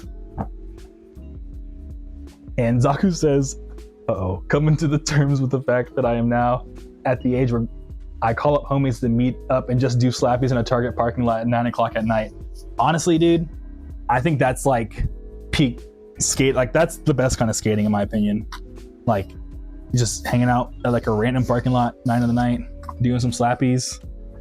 I'm not a drinker, but you know, get a couple beers. Like that's why we live life. You know what I mean? It's just for those moments. So as much as it is like, damn, I wish I could still like jump off a building like when I was 16. There is something in like the experience and the wisdom of being an older skater and enjoying the simple things. You know what I mean? And oh, dude, Aggro feels me. Yeah, Zune had the Digimon connections. Yeah, dude, exactly. Like just like the Digimon, you could except you didn't squirt Digimon to each other. I think they had a better team for it. Aggro Craggle, the Handycam days, yeah, dude, for real. All right, let me see what else is on my list. I forgot to switch back. Dun, dun, dun, dun. All right, so did that. Oh, did that. Did that. Did that. Did that. And technically I did that. Yeah, we already talked about tie-dyeing these crystal shirts, but like I guess to give a little bit more detail, so I used to run a show called Crystal Nostalgia, as a lot of you know, with a guy named All Hell Breaks Loops. And I bought a bunch of shirts when we were still running it, and the first run like sold out super fast. So then the second year we did it, I was like, let me just buy a year's worth of shirts. But what I didn't consider is that it was a lot of like regulars coming, and we would get new people that would come, but I like miscalculated how many people were new every show versus how many regulars. So all the regulars bought all the shirts already. So when I made a second run, I had a bunch of shirts, and I mean, still sold some, but I had a lot more left over than I thought I was going to. Especially the bigger sizes. But so me and my partner, we just one day went and tie-dyed all of them, and now every stream is probably gonna be me in one of these shirts, because like I have so many tie-dyed shirts now that I'm just like wearing. But they came out super sick though, especially because like I'll be honest, we had like a mint and pink one that I wanted to look like Arizona green tea, and they were super sick. But you know, I don't know. Some days I'm feeling like mint and pink doesn't go with every outfit. Like it was very much a shirt to like go to an internet music show to. It wasn't like oh, I'm going to like Walmart today. Let me wear my mint and green, mint and pink shirt with whatever else I'm wearing. You know what I mean? But what's it called? So we tied out them all, and now I'm like, okay, all the shirts I have like a cool outfit for now. I don't know, I'm not like a big fashion guy, but like I think I'm fashion sensible or like color sensitive. I don't know if that makes sense, but yeah. And yeah, damn Rip Crystal, Zaku. And hey, Funkhauser, thanks for offering, man. I appreciate you offering to get a 2XL, but I don't think I literally don't think I have any more. I might have a black one. Well, here, after I pack this last CD, I can check for you. But like, you'd have to like message me about it or email me, or you got my phone number because we know each other IRL. Because I might have a black one, but I have to like look in the dark dungeon back here again, because I tie-dyed all of them except the black ones, and I might have a black. I might, because when I said bigger sizes, I meant like the 3XLs, and low-key the super small size is like small and extra small. Because I don't want to dox them, but we did have like one person used to come to Chris all the time. She's super awesome, but she was very small, so I purposely bought hers, like 2 of her size, because I knew she wanted one. But I bought 2 just in case there was someone else that came to Crystal and was like, I'm also very small. And I was like, here you go. Like, in fact, I remember I played a show at Rickshaw Stop with Uetoki, and there was one girl that came, and she was also like, she's very small, and she was like selling shirts. She's like, oh, but like, yeah, like I want one of those shirts, but I doubt you have my size. And I was like, are you extra small? She was like, oh, yes, I am. That was like, I have one friend that's your size. That's why I own only 2. So do you want the other one? She was like, let's go. You know what I mean? So yeah, shirt sizes. And Aggro, I'm rocking my flashiest vaporwave shit on the day today. Yeah, dude, because you're about it, man. Like, I'm telling you, I got mad respect for you in the scene, and I know you be coming up with the fits. Yeah, I gotta get on your level. Yeah, I got some vapor fits. I have like a Nobody Here shirt. That's like a documentary that's coming out about vaporwave. I'm in it. I heard I didn't get to go to the premiere of it because it was in New York, but like I heard I'm in it, so that's pretty sick. I got like a bunch of St. Pepsi shirts and stuff. Yeah, but your fits are probably like super. I don't know. I'm just like, let me throw on like a vaporwave shirt, vaporwave fit. But I know you're probably going way harder with like the whole color palette and stuff, which is super dope. And Agar also says, little breeze today, excuse to get the desired embroidered Sailor Moon windbreaker. Yeah, dude, like that's super sick. All of like Desired's merch looks so dope. Yeah, I'm still trying to do like I'm still on the DIY level. I need to get on my like wild design level one day. I need to make more shirts in general, low key. And like, but yeah, one day I'm gonna catch up to Desired and them and all the sick designs they're making. Got mad respect for them. I need more tie-dyes. Jaden, I need more tie-dyes. I have a metric ton of Hawaiian shirts taking the bulk of my closet. And Hawaiian shirts are sick. I have another homie that's selling Hawaiian shirts. That's a vibe, dude. And yeah, tie-dyes are super dope. It's a fun like little project. Me and my buddy Frank and Mariam, we were planning on doing a tie-dye party, but I moved to Arizona, sadly, but before we could do it. But yeah, I mean, and that's something, I don't know, Jaden, if you got the time, man, and you got the space, like you know, I don't know wherever you're living, but what's it called? Hit up a few homies, be like, yo, if you have white shirts or y'all can all go thrifting, buy some tie-dye materials, and like that's a whole kickback, man. And in fact, I remember playing like a house show in the really early days of doing music, where that was literally like, it was like a house show plus like they had tie-dye material for everyone. It was like $5 to get in, and like they ended up like making, I mean, you don't have to pay for it, you don't have to charge for it, but you know what I'm trying to say, like it's, tie-dye parties are cool. That's like a total thing you could do. And Funkhauser, I'm in it, everyone's in it. I was amazed how many interviews they got. Pretty sure Funkhauser was talking about nobody here. Yeah, dude, I'm super stoked to see that movie when it drops, documentary. Yeah, I knew My Put Flamingo, and I always call him Mr. Nobody, because when they came to LA, he was like, I need a cool vaporwave name. I was like, you should call yourself Mr. Nobody. And he was like, oh, that would be perfect. So I hope you actually end up taking on that name. But yeah, they're all a bunch of really cool dudes from across the pond. I can't wait to see it. Everyone told me it was super dope. All right. And then one thing that's super nice is I have a song coming out on Friday. It's called Coilovers. I'm super stoked for that. It's like a vaporwave version of what's it called? Underglow, if you're familiar from my Radical Reptile album. So I'm super stoked with that.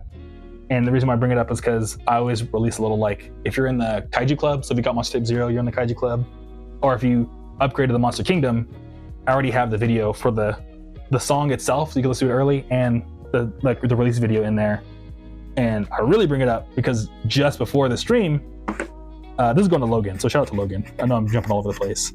But just before the stream, I filmed another song release video for another song I have coming out next week for my Aviscerall alias. But then the Spotify did me dirty, because as I was listening to Aviscerall, it switched to Groovy. I don't know, it's... but yeah, check out the Monster Kingdom. I have the links everywhere. Y'all want to check that out. But no pressure, I'm big chillin'.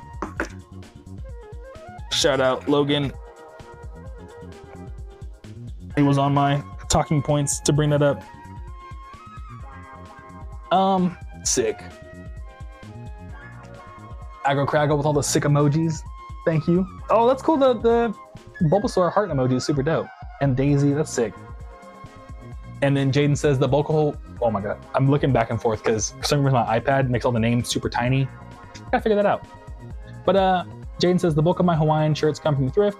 A lot of Tommy Bahama. You can't get it anywhere else for the price. That's sick, dude. Yeah, I need to get like a little like Hawaiian shirt thing going on or something. I've never gotten into Hawaiian shirts, but it's always been something I've like looked at and been like, that's super sick.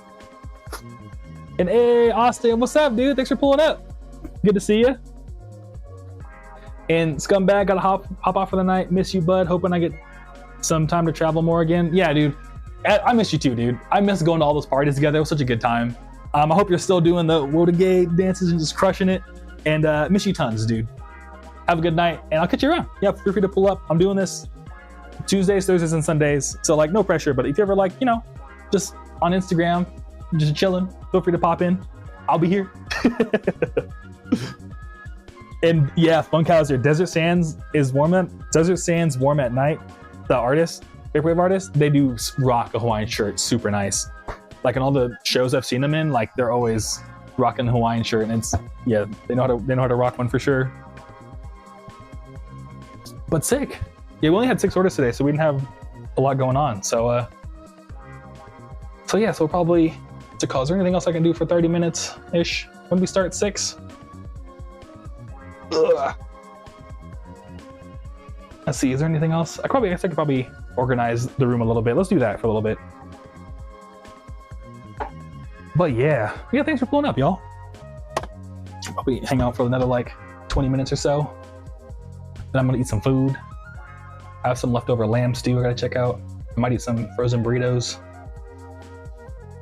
What else I got going on? What else is on my list of things to bring up? We already talked about my car CDs. What CD? So have y'all heard of Domi and JD Beck? I don't know if anyone else here is like a super big jazz fan, but that's when I first moved here. Actually, this is probably something worth bringing up. Do y'all ever like just randomly are like, yo, I gotta listen to this album on loop?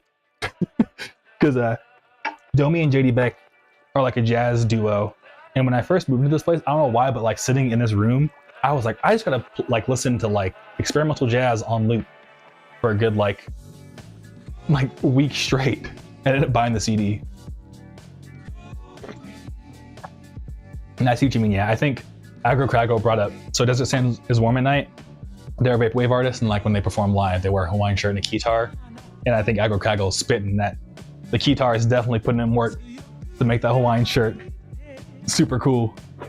Like the whole shirt, Hawaiian shirt, keytar combo is super sick. And so the song that's playing, Chilling with Some Koi Fish. I named the song that because I went to college at Cal State Long Beach. And at Cal State Long Beach, they have like this Japanese garden that's just like filled with a bunch of koi fish. So that was like a common place. Me and all the homies would just hang out. So we'd just be chilling with some koi fish. So that'd be a cool name for a song. But what's wild though, is I had some friends that actually worked at the Japanese garden.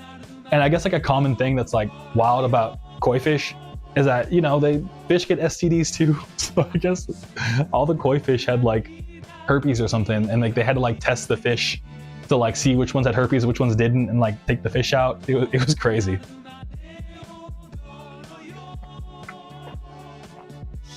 Oh, dude, Aggro mentioned, Dolphin Uppercut almost went through a table when they hopped up to do Desert Sands went to go do a guitar solo. I think that was Summer Slushy Fest. Dude, Dolphin is so sick. So I have Dolphin doesn't mind, I'm sure, but I have a cool story about Dolphin. So what happened was, at some point I ended up getting a job at like a tech company called Metal, and they're super sick. Like the homie, the CTO there, he's like a guitarist, and he like plays like, he's like a hella good like jam band guitarist.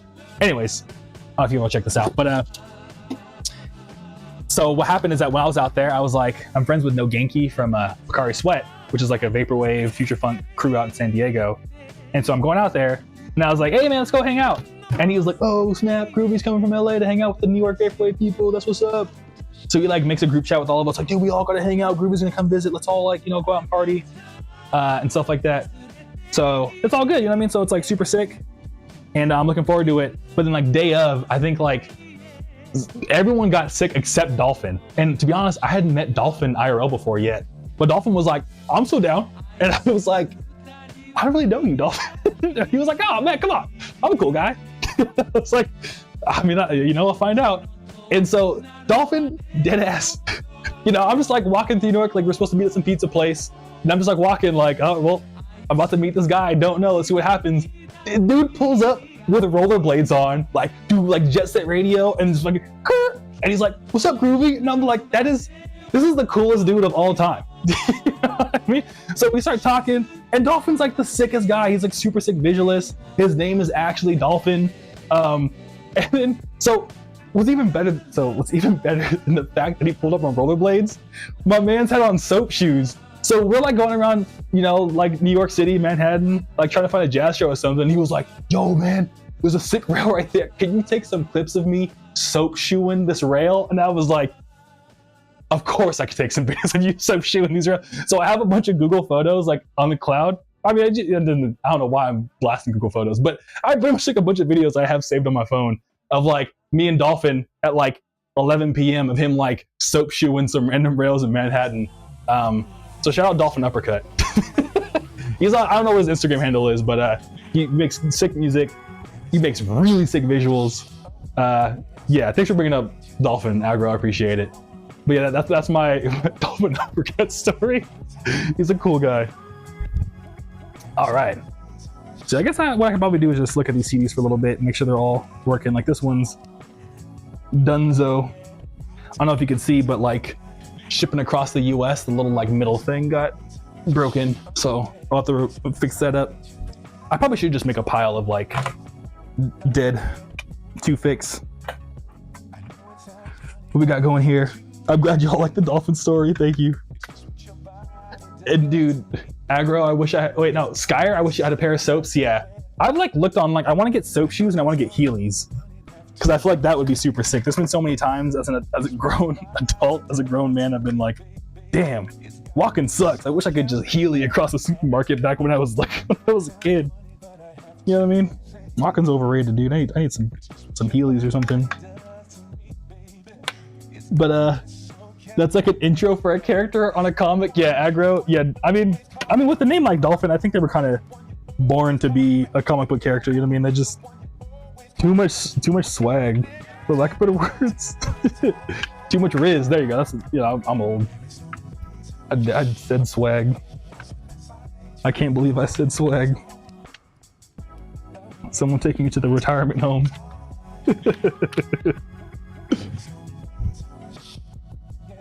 Yo, for Eve.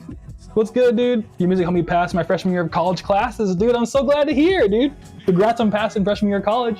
That's super sick, and I'm glad my music could be a part of it, and you're stoked on it. So yeah, thank you, I appreciate it.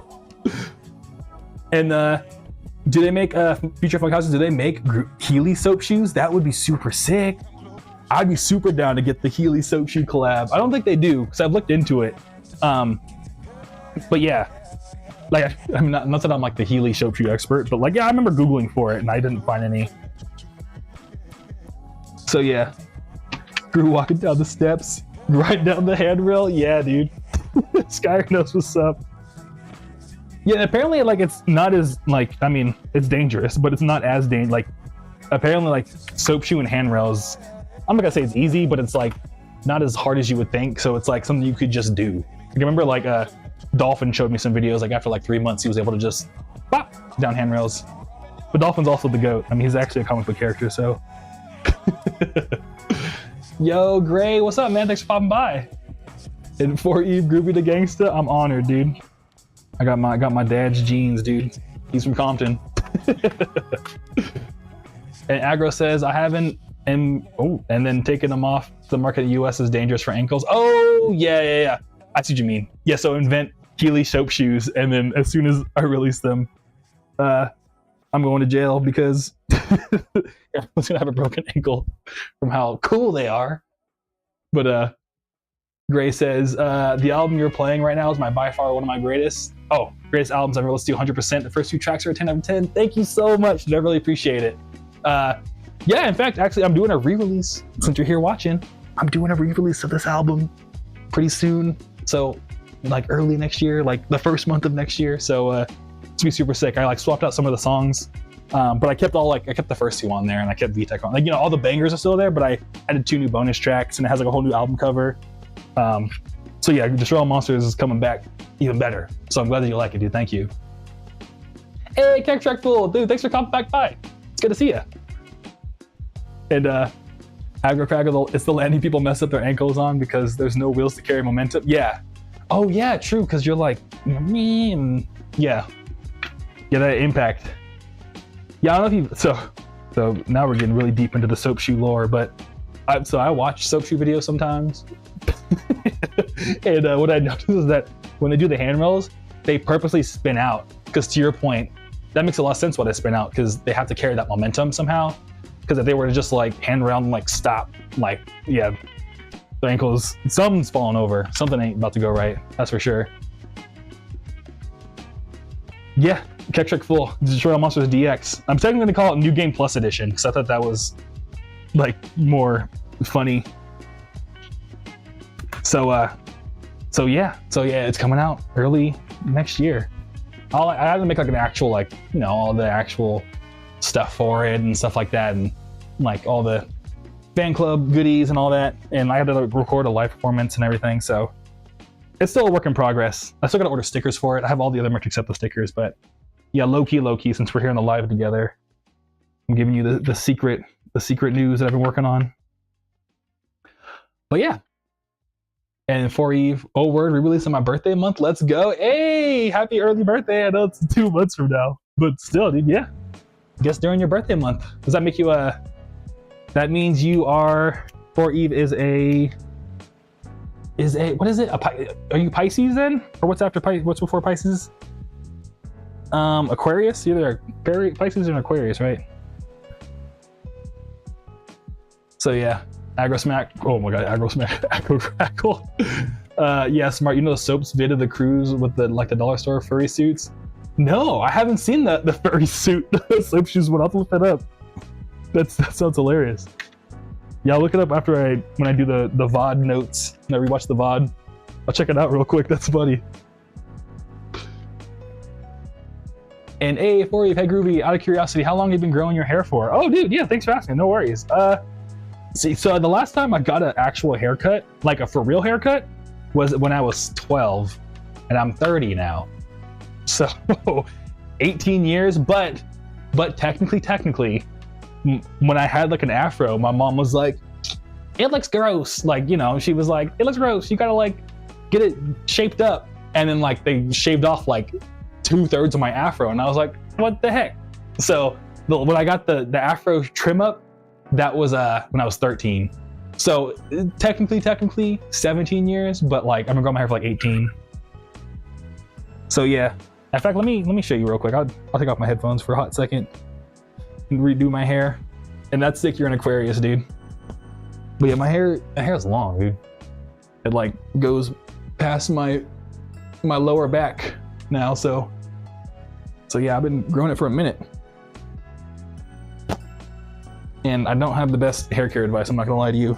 I just let it grow. Just let it grow and wash it. But you can't, the thing is, you can wash them still, but you can't wash them too much. If you wash them too much, they can like grow nasty stuff in them. So you have to like keep it around. I wash them like every 2 weeks. Because if you wash it more than that, then it can like grow mold and stuff, which is kind of crazy. But you gotta do all like the vinegar rinses and all that to make sure that doesn't do that. Or just get like a really good like natural tree oil soap, which is what I do. So, because I hate the smell of vinegar, dude. Vinegar to me is so gross. Dun, dun, dun. I love this song.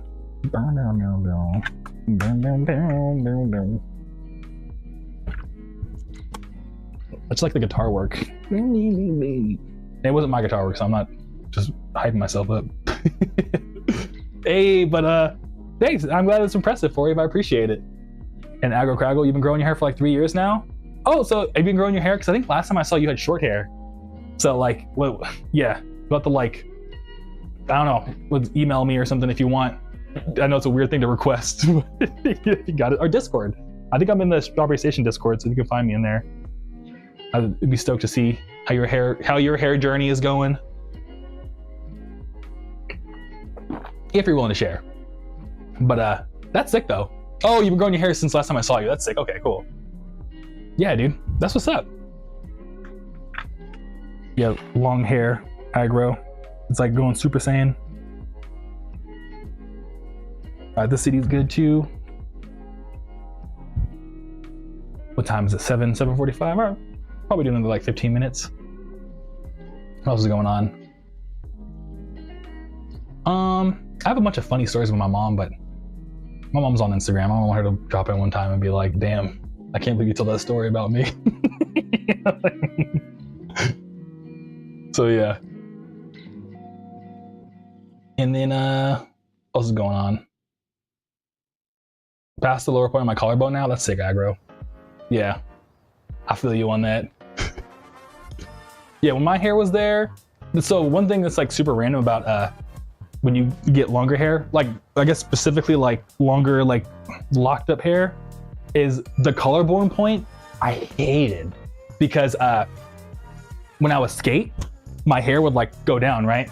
It's like it gets in your face and all that, but it's like too short to tie up really. So because of that, the worst thing that you wouldn't know about is when you skate, your hair will like flip up sometimes and then come back and hit you in the eye. So you just get it's like a finger pokes you in the eye sometimes. But like once you get past the like collarbone point, then that doesn't happen anymore. But like, dude, there is no pain in like getting a whole dreadlock to just like, you know what I mean? So yeah, it's like a good year of like, why am I growing my hair still? You know what I mean? But yeah, Stream Elements is going crazy. I gotta slow that down next time. But for Eve, musical inspirations, the groove is just so undeniably fire. Thank you, dude. I appreciate it. Yeah, so I get inspired by all kinds of stuff. Like even sometimes it'll just be like you know, like an opening song to an anime, or it'll be like a way a dog barks can inspire me sometimes. So I kind of say like all sounds inspire me low-key in a weird way. But in terms of artists and stuff, when I first started making like more dancey stuff like this, it was listening to a lot of like Macross 8299 and St. Pepsi. But really, I think the music that like inspires me like the most is a lot of like the LA low-end theory hip-hop scene. So like I try to like do a little bit of both, where it is like, you know, samples and flips of like more jazzy and like funky music, and it's also in the very internet friendly, like, well, not internet friendly, but you know, like internet music inspired like dance and fun style and like video game inspired. But I also try to like sneak in a little bit of that, just like that weird LA like break your neck rhythm that's like kind of like out there. So I try to like mix all three, and then that's what you get for Groovy Kaiju. That's where we are. There's like three weirdly out of place things coming together and try to make it into like one good little soup. And aggro fingers poking you in the eyes. Yeah, dude. Hair is wild. And I'm glad you're feeling the song, dude. Thanks for all the headbang emojis. Yeah, this is a vaporwave rework I did of Okra Adventure. And I called it Chaos Control because, like, you know, Shadow the Hedgehog. Since the song is like very Sonic Adventure like themed and like inspired by, I want, you know, Shadow the Hedgehog, he gets the Master Emerald and he's like Chaos Control and all time slows down. So I thought it'd be funny to make the slowed down rework called Chaos Control, because essentially it's like the song got chaos controlled, you know what I mean? So yeah, thanks and thank you too, Funkhauser. I appreciate the headbang emojis and aggro with the sick Sonic emoji. I appreciate y'all. All right, sick. I'm glad. It looks like a lot of these CDs aren't too beat up. I think it was just like the top row. The UPS guy must have been like, "What's in here?" And just or something. Oh, strawberries emote? Hell yeah. That's what's up. Yeah, I need to check in on Strawberry. I haven't talked to them in a minute. We used to talk a lot, like, not like a lot, but we used to like message each other here and there all the time. In fact, another fun fact, one of the songs on Monster Tape Zero actually was supposed to be a collab with Strawberry Station, but they ended up getting busy. And then because I wanted to release this album, funnily enough, I was like, hey, is it cool if I just like take the collab back? Because like they never got the time to like work on it, which is like completely fine. I'm not like upset or anything. It's just what happened, you know what I mean? And they were like, yeah. And I think they went off to go like drop some super sick albums. So it's like, I'm not even upset or anything. Anyways, the whole point I'm bringing this up is because it's funny, because like we used to talk a lot more, and one of the songs on this album, Strawberry Station, and I were supposed to work on, but then it just didn't work out. So I took it back. And then now it's like the song, it's called You Will See, was meant for Strawberry Station to be on it too. And I remember I made like this before AI generating stuff was like, you know, in bad taste. But like the early versions of it, we like end up AI generating this whole like AI anime voice to be like, this is our first collab, I hope you like it. You know, very like Strawberry Station. That's like what they do a lot in their songs.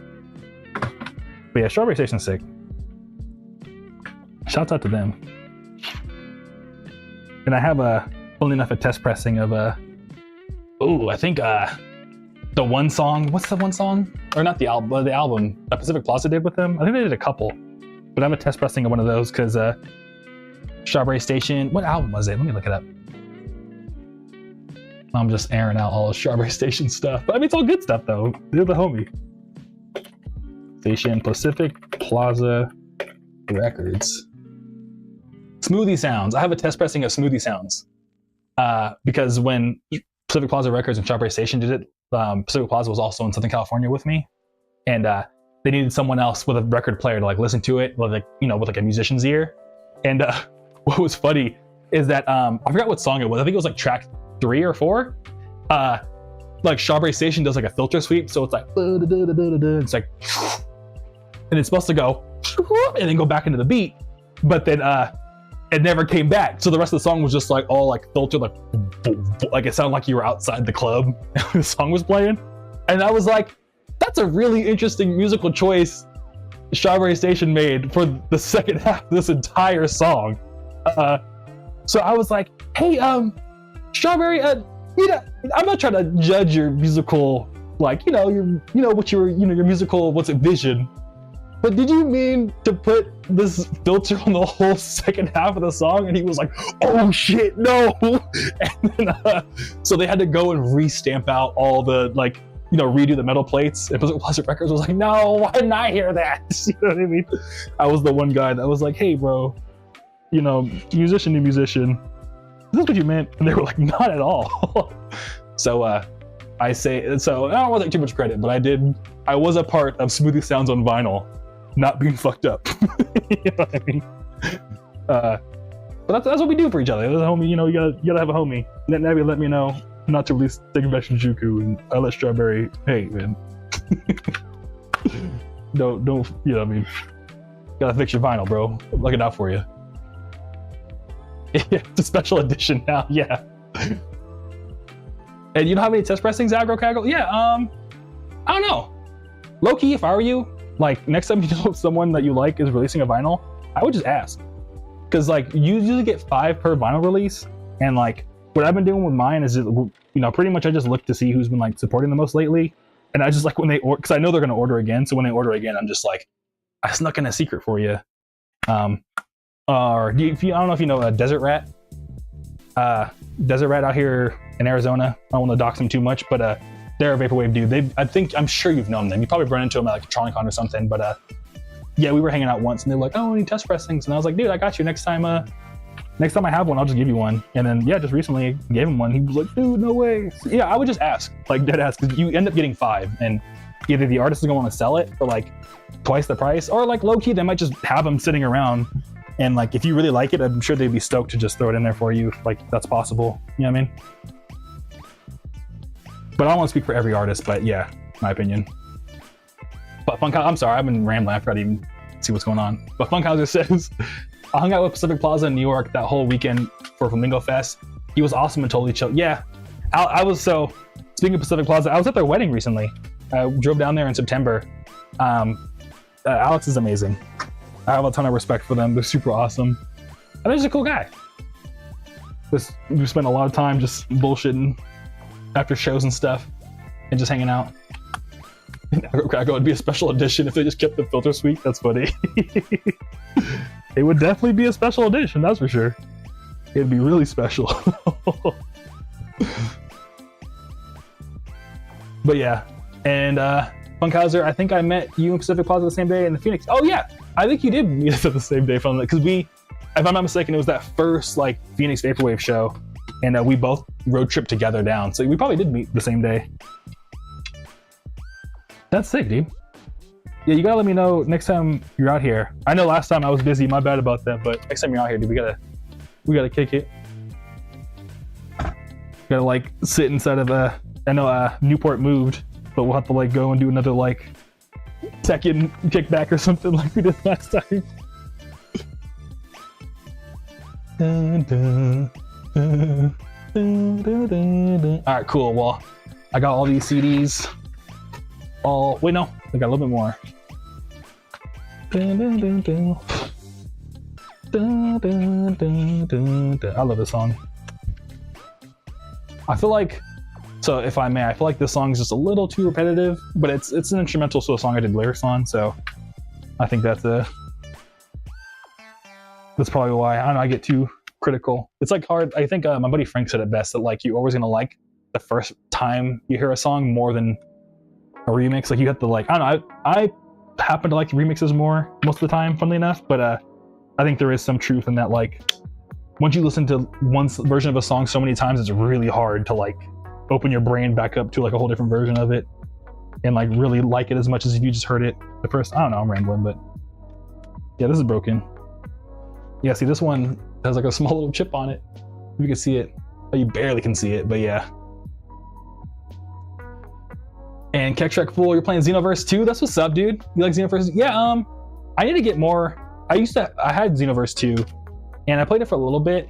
I remember that Navi and I don't know, I know this last time they said they just threw me on the background, but Navi was my college roommate, and we had Xenoverse on the PS3, and I remember we used to play it like here and there. But yeah, I remember that was like a game that we got a little too competitive at. I remember we were like, no. So, but yeah, Xenoverse 2 was sick. I'm not like an avid player, but like I have played it, and I used to play it like back in college, and it was a fun time. And if you hear a remix first, then the OG, it can work out that way too. Yeah, exactly. Exactly. Like there's songs I've heard the cover of or the remix of first that I like more than the original only because I heard the remix first. So yeah. And Head Peak said, or Poopy Head Peak, that's a sick name.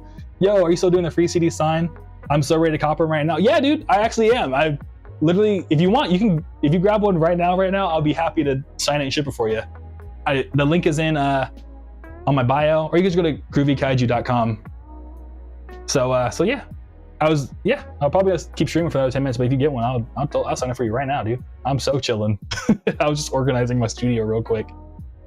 In fact, you make a great point. I probably should check to see if I got any more orders before I call it. All right, well, we got a live visitor. So I'll wait. I'll give you like 10 minutes. If you order, I'll sign and stuff, you know what I mean? But cool. What else am I gonna talk about? Okay, this CD looks good. Yeah, in fact, I'll give you this one right here, dude. Boom, this one looks good.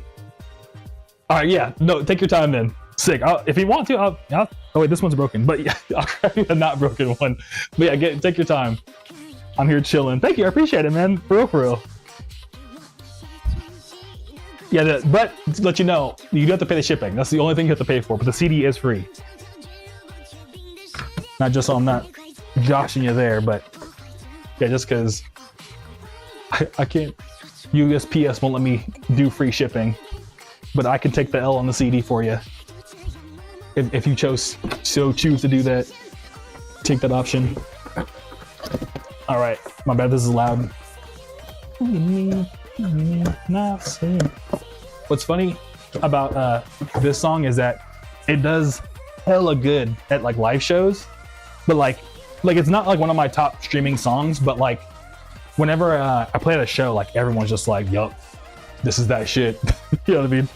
I think it's like one of those songs that like in the moment people are like, this is stoked on, which has been crazy too, to like do shows and like figure out what songs like people just like to listen to versus the songs people want to like party to, if that makes sense. But yeah. Hey, Aggro. Okay, so just the other day I listened to this song by Helenium. That's cool. Siren remix. Before I listened to the original song, I like the remix better, but it could be first listen bias. Yeah, exactly. See what I'm saying? Like there is like a first listen bias. But I'll check out that song too and try to listen to the original too when I go through the VOD in a little bit. After I eat some food. You love me. I think it's like Helenium. So like helium, but Helenium. That's sick. Oh, like millennium. Helenium. Oh, that's okay. I see it. Yeah. Hell yeah, dude. Say you need me, love me. All right, cool. And then I gotta figure out what I'm gonna do with all these broken CDs. I mean, I have the cases to fix them. I'll put them right here for now. I'll cross that bridge when I gotta cross that bridge. Sick. But what else are we talking about? Why don't we give Poopy Head a second? Just a funny name. Elenium is an EDM artist too. Yeah, Elenium is super sick. I know about Elenium. I don't listen to them a bunch, but they are super cool. And then I did have a crazy dream the other day. I think I had one this morning.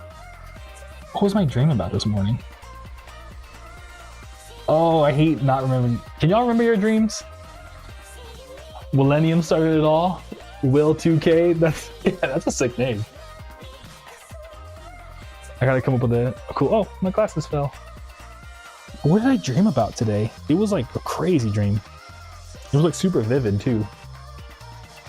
Jaden Morgan, I feel that. I used to DJ for parties. I actually slid a bunch of your stuff a Groovy theme night. Oh, that's so sick. Thank you, Jaden. That's so cool. I'm glad that I was able to slip into the Groovy theme night. And it was an incredible time. I appreciate you, dude. Ah, that's sick. Yeah. Yeah, I need to make like a I wanted to make I had a friend that asked me to do this once, but I know a lot of my songs, like a lot of my newer stuff especially, can be a little bit shorter. I need to like make them longer to make them easier to DJ, because I feel like but I'm glad to hear that it went really well for your party, because you're probably sick with it, dude. Thank you. Agro Craggle, that's a Will Smith album in 2000? No! Oh, I didn't know that. It's so cool. Yeah, Will Smith's making like a rap comeback. Honestly, I've been watching like the videos where they just get like a Will Smith rap and they replace the beat, and then the whole song is really good. We gotta find somebody a beat chooser for Will, because like the one song's like, I like pretty girls, like when you put a different beat on it, its song goes, dude. And then Austin, do you like all your songs, or there's some of them that you're like, I like all my songs, I'll be honest, but it depends on the day. Like like the funniest thing is, whenever I drop a brand new album, I tend to, because I've had to listen to it so many times, I'm kind of like, okay, it's out, you go over there now. You know what I mean? I don't want to see you, I don't want to listen to anything from that for like a good while. So depending on the album, sometimes I'll release it, take 6 months away to not listen to it anymore, and during that time I'm like, but 6 months later, when I've like finally not heard the song on repeat, when I come back to it, I'm like, this is all so sick, like, you know what I mean? And hey, dude, thanks for getting it. I mean, your name is Poopyhead. I'm sorry that you're using. I feel like I'm saying something bad to you, but dude, Poopyhead, I appreciate you so much for grabbing it. And I'm glad you like the Ichi album. Yeah, NetNavi, the other guy I made the album with, was in here just a second ago. But dude, yeah, I'll pack up your order right now. I'll probably make this the last one for today. But dude, thank you so much. I appreciate it. Hey, I got it. And I won't say your real name so I don't dox you, but dude, I appreciate it. And Aggro, Will, call Timbaland. yeah, he just needs like a good beat going on. But dude, thank you so much, man. Yeah, okay, cool. Printer's on. Boom. Yeah, I'll throw in some stickers for you too, because you were here live to make it all happen. I appreciate you. I need to go to Pirate. Oh, funny, you mentioned the Ichi album. Spotify Shuffle's on it, dude.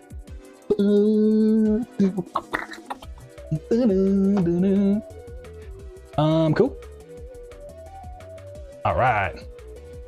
Hey, yeah, see, Navi's in the chat. I know Poopyhead's on Instagram, but on like the other platforms, NetNavi's on Twitch. I'm streaming everywhere. But you can see the chat on Twitch and all that, and yeah, NetNavi says thank you. So thank you, dog. But yeah,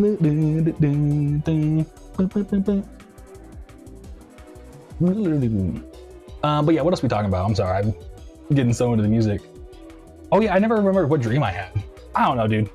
I think it had something to do with me like doing music or something.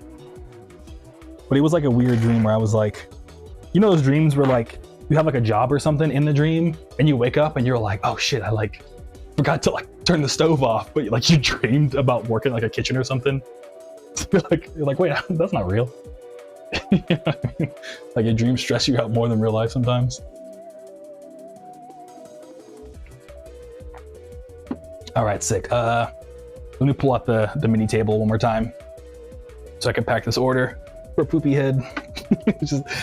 Dude, I love the name. Oh, Graffiti Hands has to be the best of the album. Thank you, Austin. I'm glad you like Graffiti Hands. Yeah, me and NetNavi worked on that. I remember like pretty much me and NetNavi both used to live in LA, and like what we did is that we like made all the song ideas like sitting at the same computer together, and then we like just passed them back and forth, like do all the final mixing and stuff. And yeah, when we were doing Graffiti Hands, NetNavi was like, yo, this is sick. We were both like, yo, graffiti, yeah. And my buddy Corey, like the story for that, my buddy Corey commented on the last one, but I don't know. So hopefully if Corey, you watch this, I know Austin, you said the comment, but my buddy who doesn't make music, when he watches this, hopefully, the story is once me and Corey were skating, and we were just like skating, we were walking home, and like a bunch of cops pulled up, and they were like, hey, like the school you guys just walked past has a bunch of graffiti on it. We need to check your hands for graffiti. So we were like, it's just blood from skating, I swear. Because they were like a little dirty and stuff, and like, all right, get out of here, kids. But But like, so it was like the idea of like, you know, in Jet Set Radio, how they're all just like, you know, it's graffiti and stuff. So like they use their hands and stuff. So it's all Jet Set Radio inspired. I don't know. I hope that's a fun fact. And Keck Shrek Fool says, I have dreams where I'm at a drill. Oh, I'm in the National Guard. Okay. Oh, hey, thanks for your service. I know it's Veterans Day. Thank you. And you get in trouble. I feel that. Yeah. Yeah. I had a friend that I forgot if they were Army or National Guard or one of the things. I'm sorry. I'm a civilian. But yeah, they would tell me that similar things would happen where they would just like get chewed out and stuff, and then dream about getting chewed out.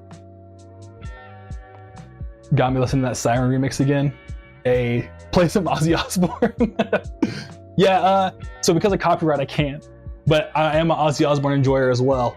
But yeah, the music I'm playing is all my own music just so I don't get copyrighted because I can control that. All right, cool. Yeah, so I'm packing the order for the homie. We just got one. Thank you again. I'm sorry I'm like bouncing around the room. And then like I said, I'll give you some stickers too to say extra thank you. Ozzy, yeah, I know. R.I.P. dude. Since we're talking about, you mentioned Ichi Mafia. I still got some Ichi Mafia. If you're still watching on Instagram, dude, I'll give you some Ichi Mafia stickers to say thank you. Because you did say you like Ichi Mafia, right? Yes, Ichi album's such a banger. Sick. I got you on the Ichi Mafia stickers. And what else am I gonna throw in there? I'll throw in Rock Reptar, why not? Thanks for supporting on stream. Write that down real quick too. Thanks for stopping by the stream.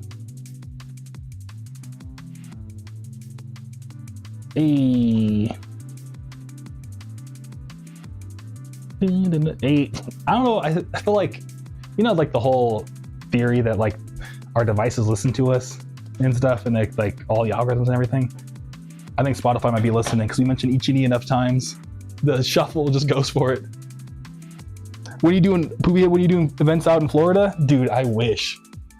Yeah, I want to do events like all over, but I was saying that excuse me, I have to I want to go on tour and stuff, but it's all about like finding the right like partners, because like touring is like you have to like know a tour manager and you gotta know like this, and I'm still like super completely independent. So if I were to go on tour, I'd have to do it all myself. And like one, I never toured before, and I have like friends that can maybe help me, but I've never like done it for real. But then two, I don't have the money to like afford a whole tour up front, because you have to like book all the venues and stuff, like upfront money. So hopefully, but what you should do is you should find like a tour partner that would be like, hey, like I'm an invest. Like there's people who like invest in tours. They're like, well, we can see based on your data that you can sell up this many tickets in all over the US and stuff. And then they would put up the money for you. And like, you know, then you would, you know, they'd take their cut or whatever. I'm explaining way too much, but to answer your question, Poopy Head, hopefully soon. It's just all about who you know what I mean? So hopefully I run into the right person sometime soon, or we like get all figured out.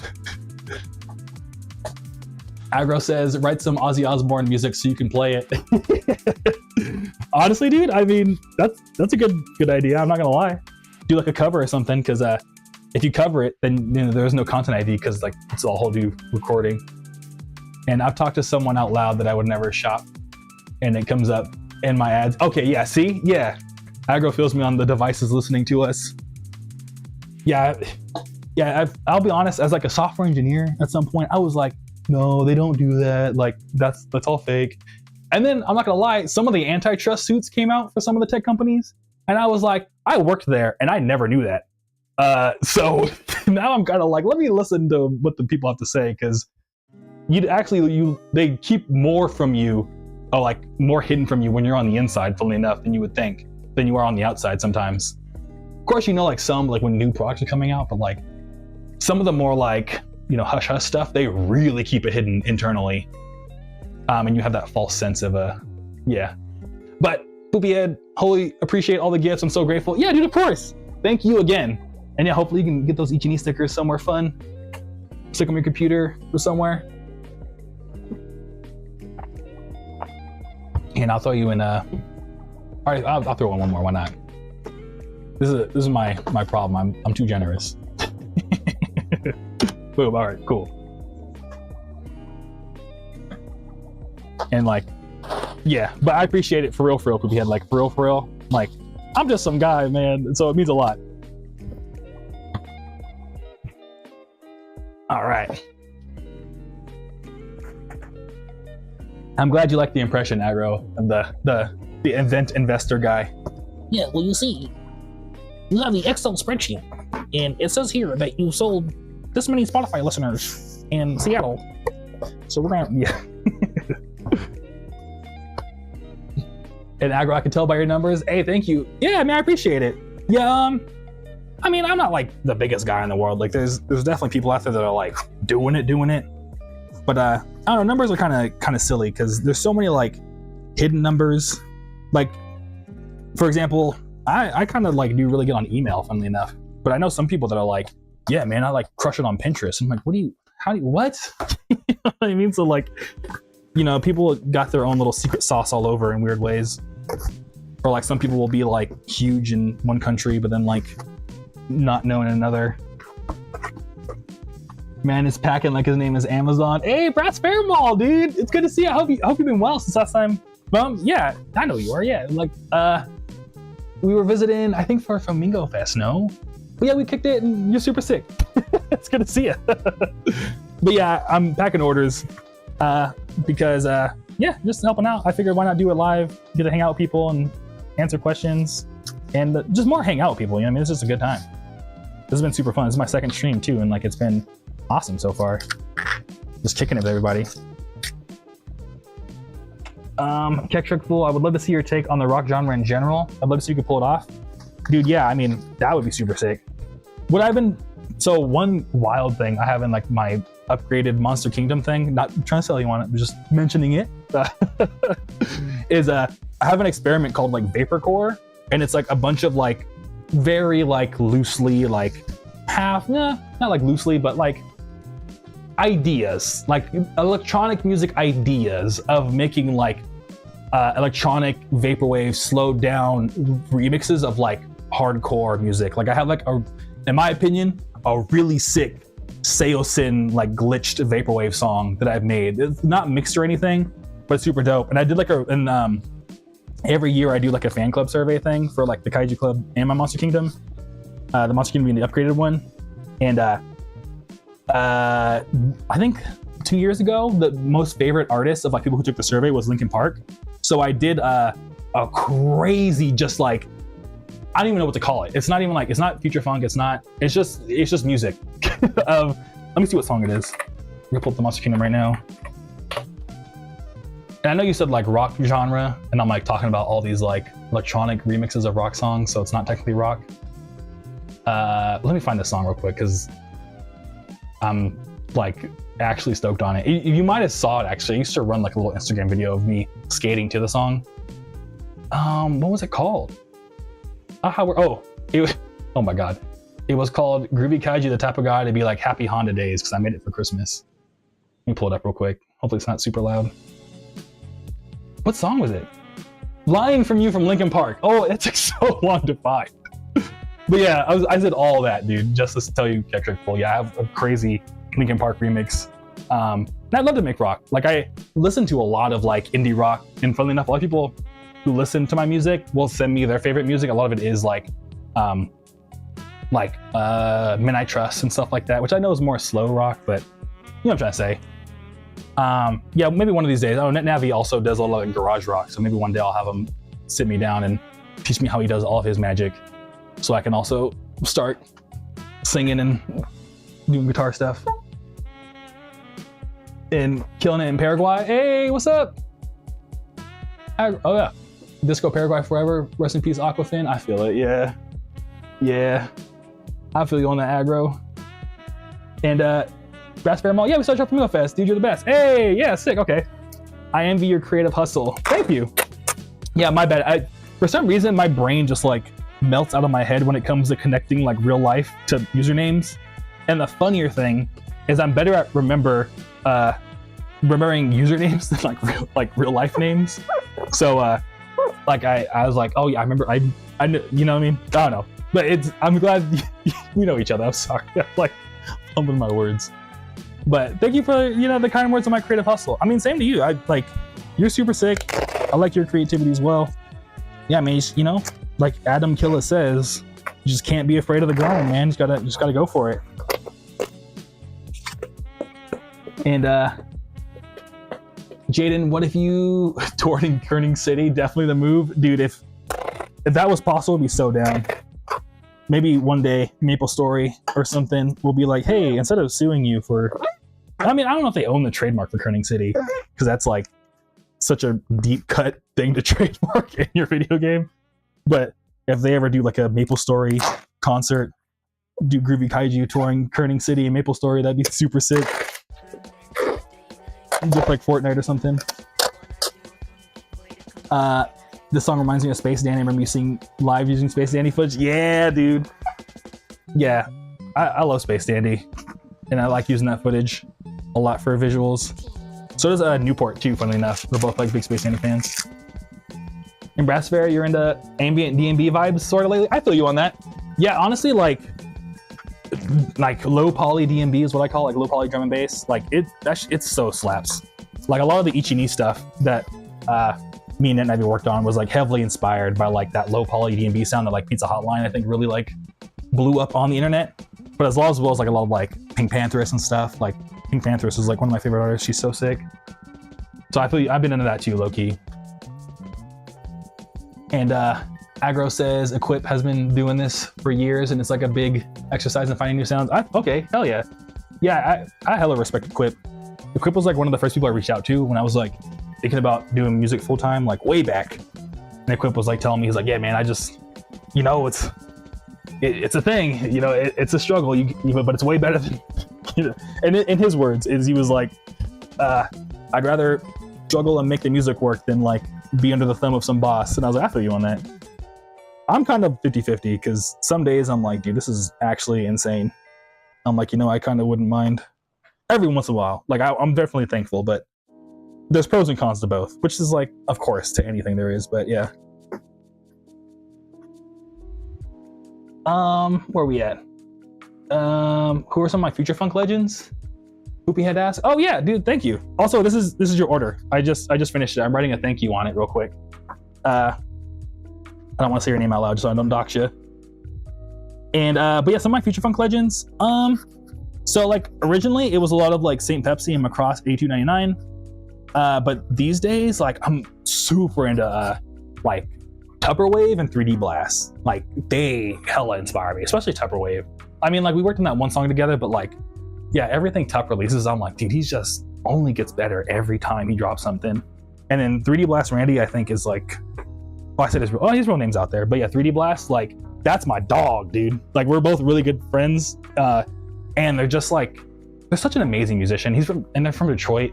And that's where a lot of like really, like, you know, that's like literally Motown. You know, Motown comes from Detroit. So he has, I don't know, there's just something they put in the water out there that he has it. You know what I mean? So I'd say, what's it called? Tupperwave and 3D Blast lately. Linkin Park, and Brass Farm says Linkin Park still holds up. I listened to Meteora not too long ago and it still hits. Yeah, Linkin Park is super sick. They're crushing it. I remember one of my first CDs I bought was, I think Meteora. Or was the one where like the guy, he's like mid-action. I'm not gonna, but you know what I'm talking about. If you're a Linkin Park fan, you know what I'm talking about.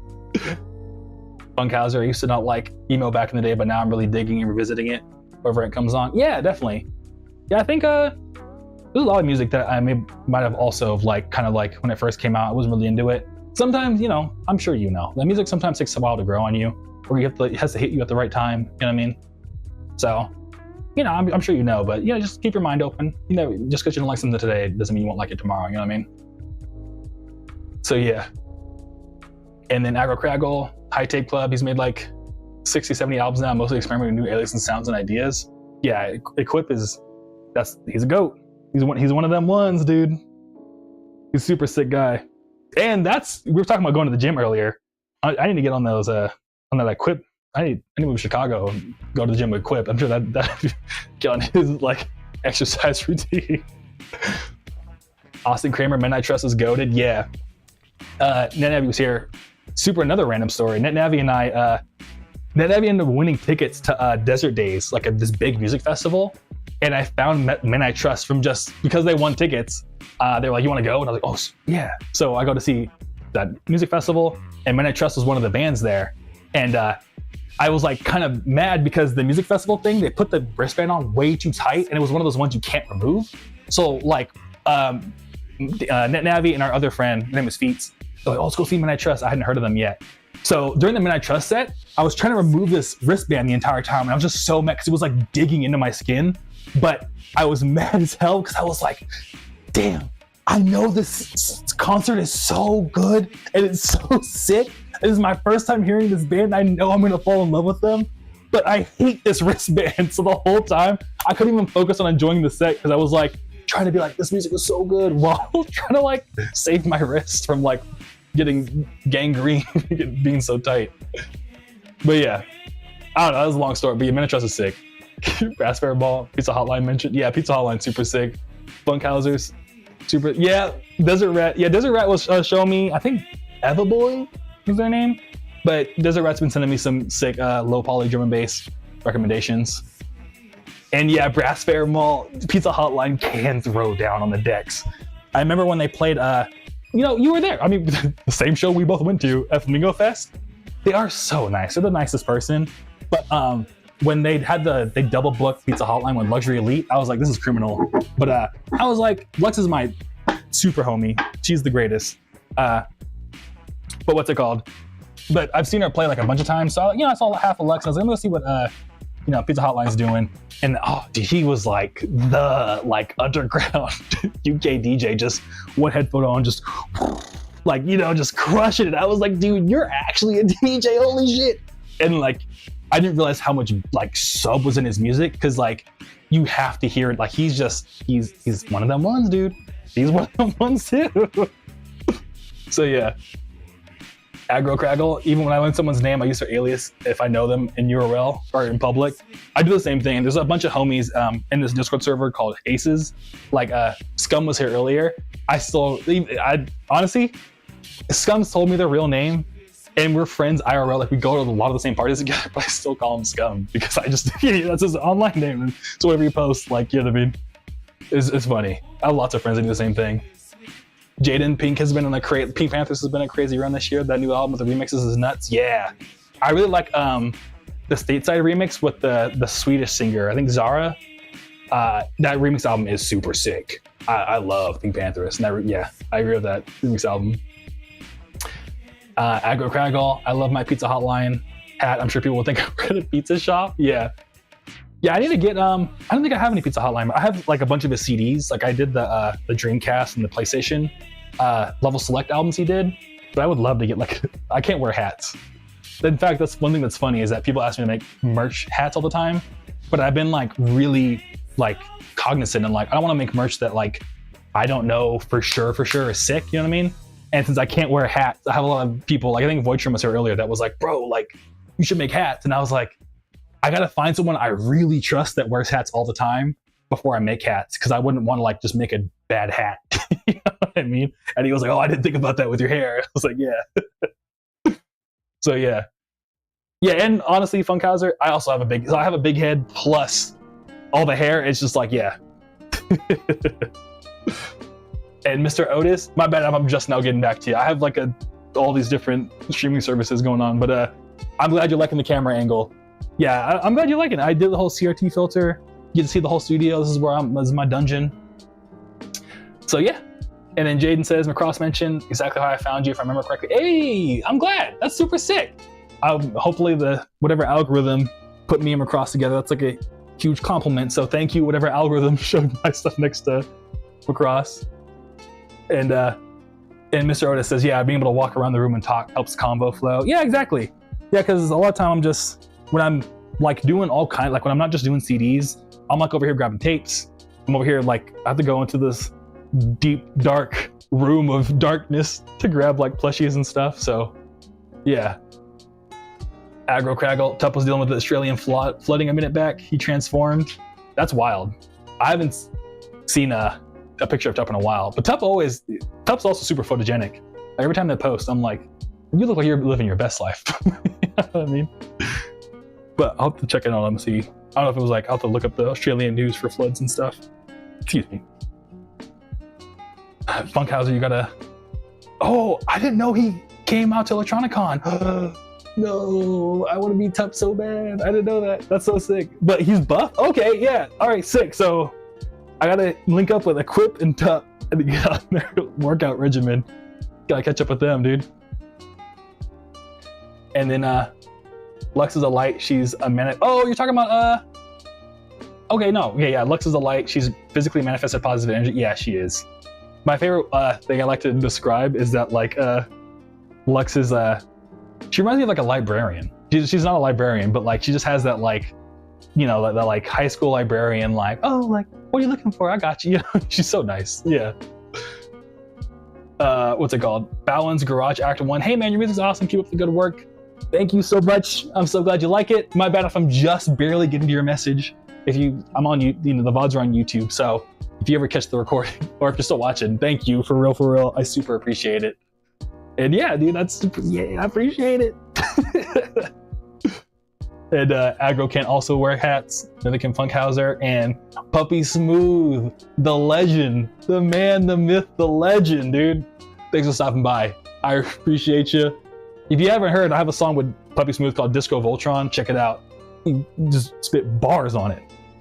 So yeah. But I finished all my orders. It's about 8:30. We've been streaming for about, well, I guess 8:30 my time. We've been streaming for about like 2.5 hours. So I think y'all don't mind. I'm probably gonna call it here. Go eat some food. Cause I'm a little hungry. I should have ate before this, but I didn't. So yeah. So yeah, Aggro, good hangs, dude. Yeah. Whenever you're free, dude, feel free to pull up. I really appreciate you. And yeah, I think you have my Discord. So Discord me if you want. And yeah, always good to see you. And yeah, or email me too. I know it's super random. Discord, email. I usually do more email though, just because then I can like actually respond. Because sometimes, I don't know, I feel like Discord, it's like, you know, like the message limit and stuff. So I don't know, maybe it's just me, but I like to write essays. So maybe you just want to say what's up. I don't know. Either way, I appreciate y'all. Always good to see you too, Aggro. And yeah, everybody here, thanks for stopping by. Good to see you. And I'll be back here again on Thursday at, what's it called? It's 5 p.m. Pacific time. So I guess 2.5 hours earlier than right now, but on Thursday. We'll be back here packing more orders. So yeah, and I'm glad you're liking the song, Funkhauser. Catch you around, Cake Trek Fool. And yeah, take it easy, y'all. Peace.